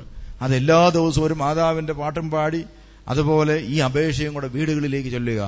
വീട്ടിൽ പരിശുദ്ധ അമ്മയുടെ പ്രത്യേകമായ സാന്നിധ്യം ഉണ്ട്. എന്നാൽ നമ്മുടെ കൈപിടിച്ച് പരിശുദ്ധ അമ്മ നമ്മളെ നയിക്കാൻ തുടങ്ങും. അതുപോലെ നമ്മൾ ഒന്നിച്ചു കൂടുമ്പോൾ പ്രാർത്ഥനാ യോഗങ്ങൾ ഇതാ ഈ മധ്യസ്ഥ പ്രാർത്ഥന നമ്മൾ ചൊല്ലിക്കൊടുത്ത് ചൊല്ലുക. അപ്പോൾ പരിശുദ്ധ അമ്മയുടെ സാന്നിധ്യവും മാധ്യസ്ഥതയും നമ്മുടെ പ്രാർത്ഥനാ യോഗങ്ങളിലേക്ക് കടന്നു വരാൻ തുടങ്ങും. അങ്ങനെ എല്ലാ സ്ഥലങ്ങളിൽ നിന്നും മാതാവിനോട് ചേർന്ന് പ്രാർത്ഥിക്കുമ്പോൾ ആദിമ നൂറ്റാണ്ടിൽ ഉണ്ടായിരുന്നതുപോലെ തന്നെ വീണ്ടും അതിശക്തമായ നിലയിൽ പരിശുദ്ധാത്മാവിന്റെ പ്രത്യേക പ്രവർത്തനങ്ങൾ ഉണ്ടാകാൻ തുടങ്ങും. അതുകൊണ്ട് ഇന്നു മുതൽ സായാഹ്ന ധ്യാനം കഴിഞ്ഞ് അടുത്ത സായാഹ്ന ധ്യാനം വരെ എല്ലാ ദിവസവും മാതാവിന്റെ ഒരു പാട്ടും പാടി അപേക്ഷയും ചൊല്ലാനായിട്ട് തയ്യാറുള്ളവരൊന്ന് കൈവക്കി. ഇപ്പൊ ചെല്ലുന്നവരുണ്ട് തയ്യാറുള്ളവർ. അപ്പൊ എല്ലാവരും ചെല്ലാൻ തീരുമാനിച്ചു എങ്കിൽ അടുത്ത വേളത്തെ സായാഹ്ന ധ്യാനം ഇതിനേക്കാൾ ഗംഭീരമാണ്. അനേകർ കടന്നു വരാനുണ്ട്. ഈ മധ്യസ്ഥ പ്രാർത്ഥന കൊണ്ടാണ് ആളുകൾ കടന്നു വരുന്നത്. നമ്മൾ മധ്യസ്ഥ പ്രാർത്ഥന കുറഞ്ഞാൽ ആളുകൾ കടന്നു വന്നാലും അവരൊക്കെ എന്ത് ചെയ്യും? അസ്വസ്ഥരായിരിക്കും. മധ്യസ്ഥ പ്രാർത്ഥന ശക്തിപ്പെടുത്തുമ്പോൾ പ്രിയമുള്ളവരെ, നമ്മുടെ ധ്യാനങ്ങൾ അനുഗ്രഹിക്കപ്പെടും. അതുകൊണ്ട് അത് ചെയ്യണം. പിന്നെ സാധിക്കുന്നവരൊക്കെ എന്ത് ചെയ്യുക? ഇടയ്ക്കിടയ്ക്ക് ഈ പള്ളി വന്നിരുന്ന് പതുക്കെ എല്ലാം മറ്റുള്ളവർക്ക് അസ്വസ്ഥത ഉണ്ടാക്കാത്ത രീതിയിൽ ആരുമില്ലാത്തപ്പോഴൊക്കെ വന്നിരുന്ന് അപേക്ഷയൊക്കെ ചൊല്ലി നമ്മൾ പ്രാർത്ഥിക്കണം. അല്ലെങ്കിൽ ഈ മുറ്റത്തൊക്കെ നിന്ന് പ്രാർത്ഥിച്ചാലും മതി. എവിടെയെങ്കിലും നിന്ന് പ്രാർത്ഥിക്കുക. എന്തായാലും അങ്ങനെ പ്രാർത്ഥിക്കുക. അപ്പോൾ കൂടുതൽ കൂടുതൽ ഉപരിയായി ആളുകൾ വിശുദ്ധീകരിക്കപ്പെടാനിടയായി തീരും. അങ്ങനെ നമ്മുടെ ജീവിതം കൂടുതൽ അനുഗ്രഹിക്കപ്പെടട്ടെ. നമുക്ക് എഴുന്നേറ്റ് നിൽക്കാം. ഇന്ന് പരിശുദ്ധ അമ്മയുടെ ദിവ്യ മാധ്യസ്ഥതയിൽ നമ്മൾ പ്രാർത്ഥിക്കാൻ പോവുകയാണ്. അമ്മ നമ്മുടെ കരങ്ങൾ പിടിച്ച് ഇതാ ഒരമ്മ കുഞ്ഞിനെ ചേർത്ത് പിടിക്കുന്നത് പോലെ നമ്മെ ചേർത്ത് പിടിച്ച് പരിശുദ്ധ അമ്മ എന്ന് പ്രാർത്ഥിക്കുകയാണ്. നമുക്ക് ആ അമ്മയോട് ചേരാം. അമ്മയോട് ചേർന്ന് മധ്യസ്ഥ പ്രാർത്ഥന നടത്താം. പരിശുദ്ധാത്മാവ് അഭിവാദനം വഴി ഇത് എലിസബേത്തിന്റെ ഉദരത്തിൽ വരെ വന്നെങ്കിൽ നമ്മുടെ തലമുറകളിലേക്കും പരിശുദ്ധ അമ്മയുടെ മധ്യസ്ഥ പ്രാർത്ഥന വഴി ദൈവത്തിന്റെ ആത്മാവ് കടന്നു. അതുകൊണ്ട് വെറുപ്പിന്റെ, വിദ്വേഷത്തിന്റെ, വൈരാഗ്യത്തിന്റെ, അഹങ്കാരത്തിന്റെ, സ്വാർത്ഥതയുടെ വാക്കുകൾ ഉപേക്ഷിച്ചിട്ട് തമ്പുരാന്റെ ആത്മാവ് നിറയുന്ന പുതിയ ഭാഷകൾ നമുക്കുണ്ടാകട്ടെ. ആ ഭാഷയാണ് യേശു. അവൻ കാണിച്ചത് അവന്റെ ജീവിതം കൊണ്ട് വെളിപ്പെടുത്തി. അവന്റെ ജീവിതം കൊണ്ട് വെളിപ്പെടുത്തിയ ഒരു പുതിയ ഭാഷ, അത് നമ്മുടെ ഹൃദയത്തിൽ നാം സ്വീകരിക്കണം. അതോടുകൂടി യേശു പറഞ്ഞ വചനങ്ങളെല്ലാം, അപ്പോസ്തലന്മാർ പറഞ്ഞ വചനങ്ങളെല്ലാം, പ്രവാചകന്മാർ പറഞ്ഞ വചനങ്ങളെല്ലാം നമുക്ക് തിരിച്ചറിയാൻ സാധിക്കും. അതിനായിട്ട് ആഗ്രഹിച്ച് തീഷ്ണതയോടെ എല്ലാവരും പ്രാർത്ഥിക്കുക. ദൈവത്തിൻ തായയാം മേരി മാതാവേ, നിറയുന്ന നയനങ്ങൾ ഞങ്ങൾ കാലംബം. എല്ലാവരും ചേർന്ന്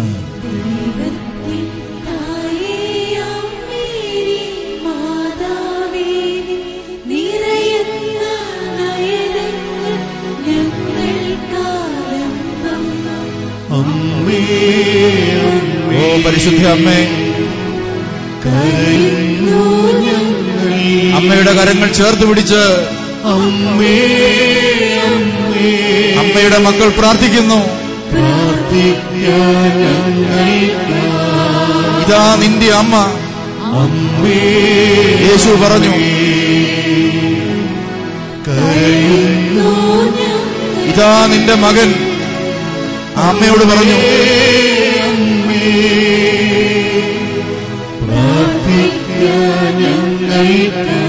പരിശുദ്ധ അമ്മ നമ്മെ സ്വന്തം മക്കളായി ചേർത്ത് പിടിക്കുന്നു. കരയുന്നു ഞങ്ങൾ, അമ്മേ അമ്മേ, പ്രാർത്ഥിക്കാൻ ഞങ്ങൾ.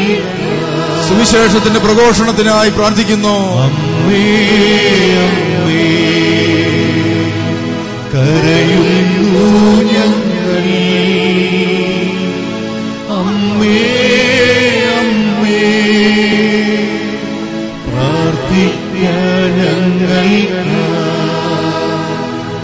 പാപികൾ ഞങ്ങൾക്കായി കരയുന്നോരമ്മേ, നിറയുന്ന നയനങ്ങൾ ഞങ്ങൾക്കാശ്വാസം. ഞങ്ങൾക്കായി കരയുന്നോരമ്മേ, നിറയുന്ന നയനങ്ങൾ ഞങ്ങൾക്കാശ്വാസം. അമ്മേ അമ്മേ കരയുന്നു ഞങ്ങൾ. അമ്മേ അമ്മേ പ്രാർത്ഥിക്കാൻ ഞങ്ങൾക്ക്. അമ്മേ അമ്മേ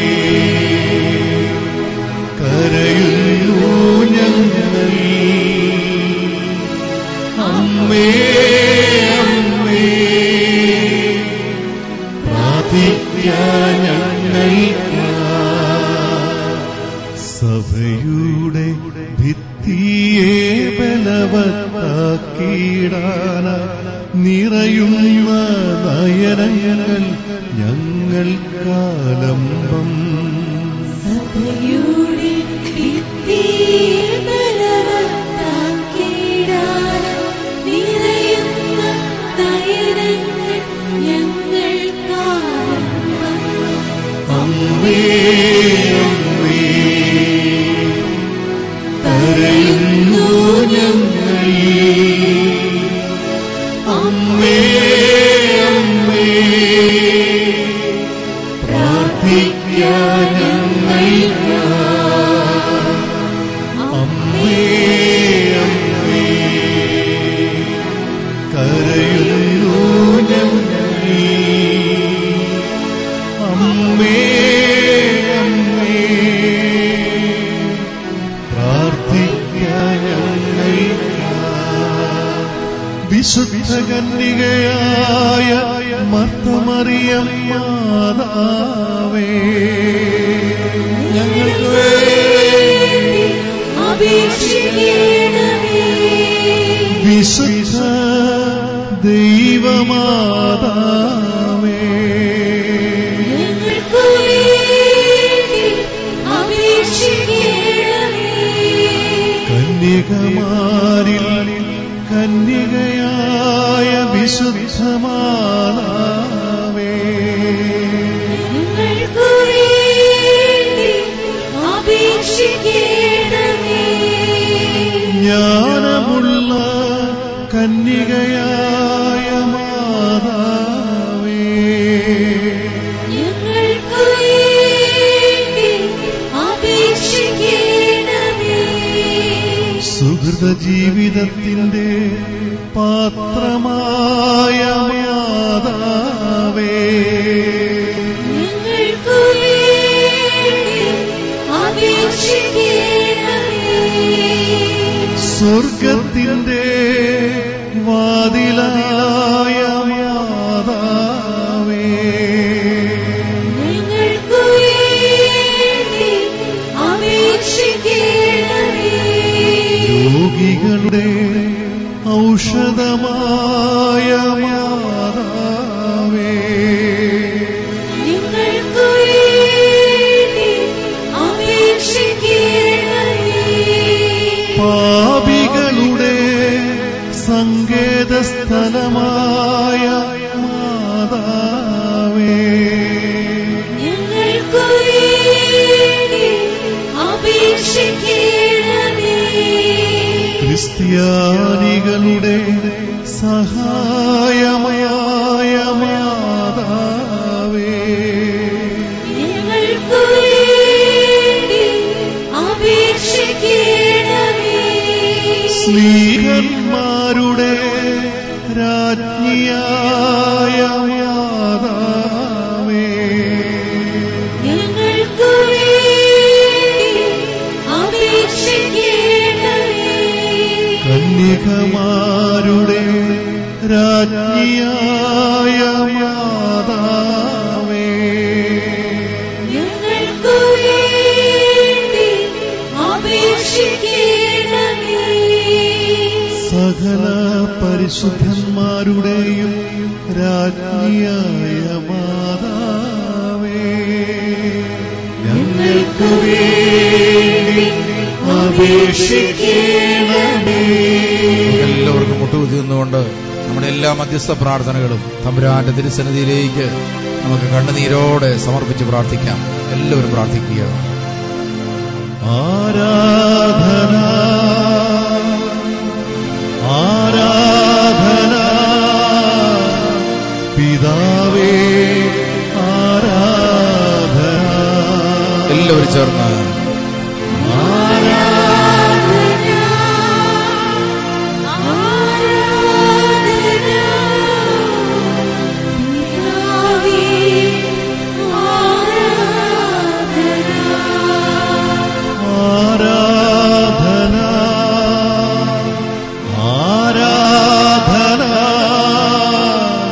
യേശുവേ ആരാധന.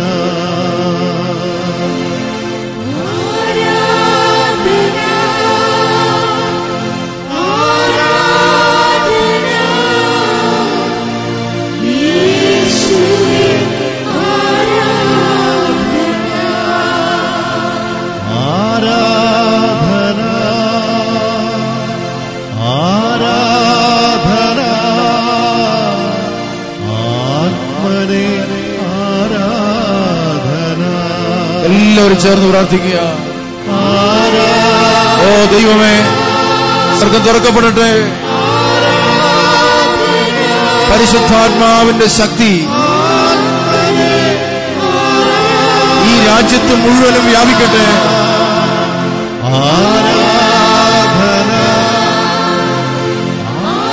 ക്രൈസ്തവ പീഡനങ്ങൾ നടക്കുന്ന രാജ്യങ്ങളിലേക്ക് പരിശുദ്ധാത്മാവ് അതിശക്തമായി ഒഴുകട്ടെ.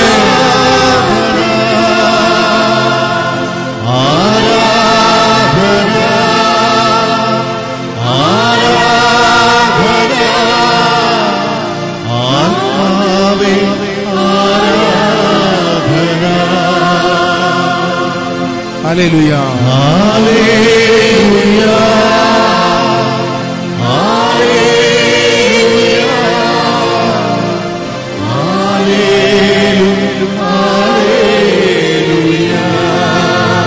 സുവിശേഷ പ്രഘോഷണത്തിനുള്ള അഭിഷേകം ഞങ്ങൾക്ക് നൽകണമേ. Hallelujah, hallelujah, hallelujah. സ്വർഗസ്ഥനായ ഞങ്ങളുടെ പിതാവേ, നിന്റെ തിരുനാമം പരിശുദ്ധമാക്കപ്പെടണമേ. നിന്റെ രാജ്യം വരണമേ. നിന്റെ ഇഷ്ടം സ്വർഗത്തിലെ പോലെ ഭൂമിയിലുമാകണമേ. ഞങ്ങൾക്ക് ആവശ്യമുള്ള ആഹാരം ഞങ്ങൾക്ക് തരണമേ. ഞങ്ങളുടെ കാരോട് ഞങ്ങൾ ക്ഷമിച്ചിരിക്കുന്നത് പോലെ ഞങ്ങളുടെ പാപങ്ങളോട് ക്ഷമിക്കണമേ. പരീക്ഷയിലേക്ക് ഞങ്ങളെ പ്രവേശിപ്പിക്കരുതേ, പിന്നെയോ തിന്മ ഞങ്ങളെ രക്ഷിച്ചുകൊള്ളണമേ.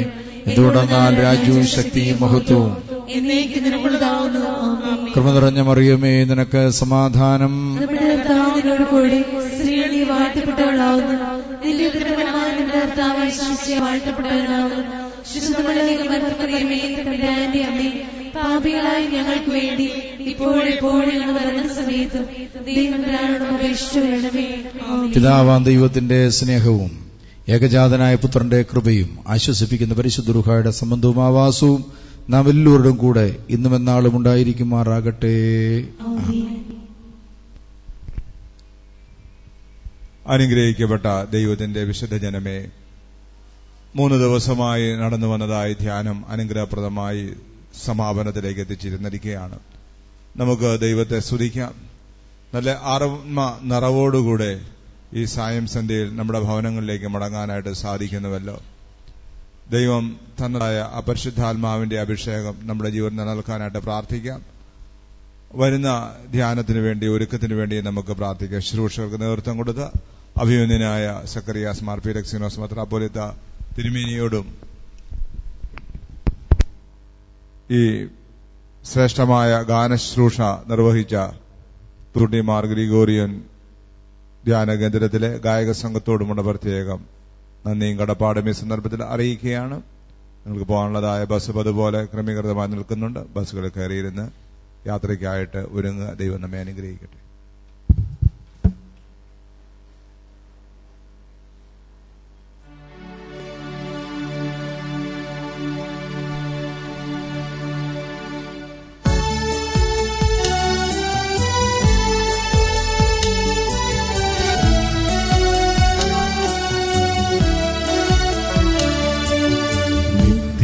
സഹായനാഥേ, പ്രാർത്ഥിക്കാൻ ഞങ്ങൾക്കായി, നിന്മക്കൾ ഞങ്ങൾക്കായി, പ്രാർത്ഥിക്ക സ്നേഹനാഥേ, നിത്യസഹായനാഥേ, പ്രാർത്ഥിക്കാൻ ഞങ്ങൾക്കായി, നിന്മക്കൾ ഞങ്ങൾക്കായി, പ്രാർത്ഥിക്ക സ്നേഹനാഥേ.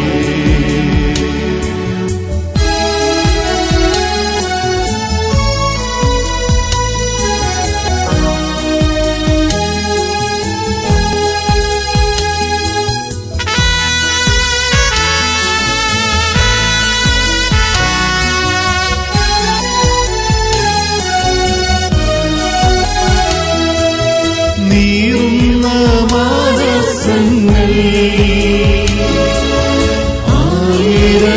ആയിരമായിരങ്ങൾ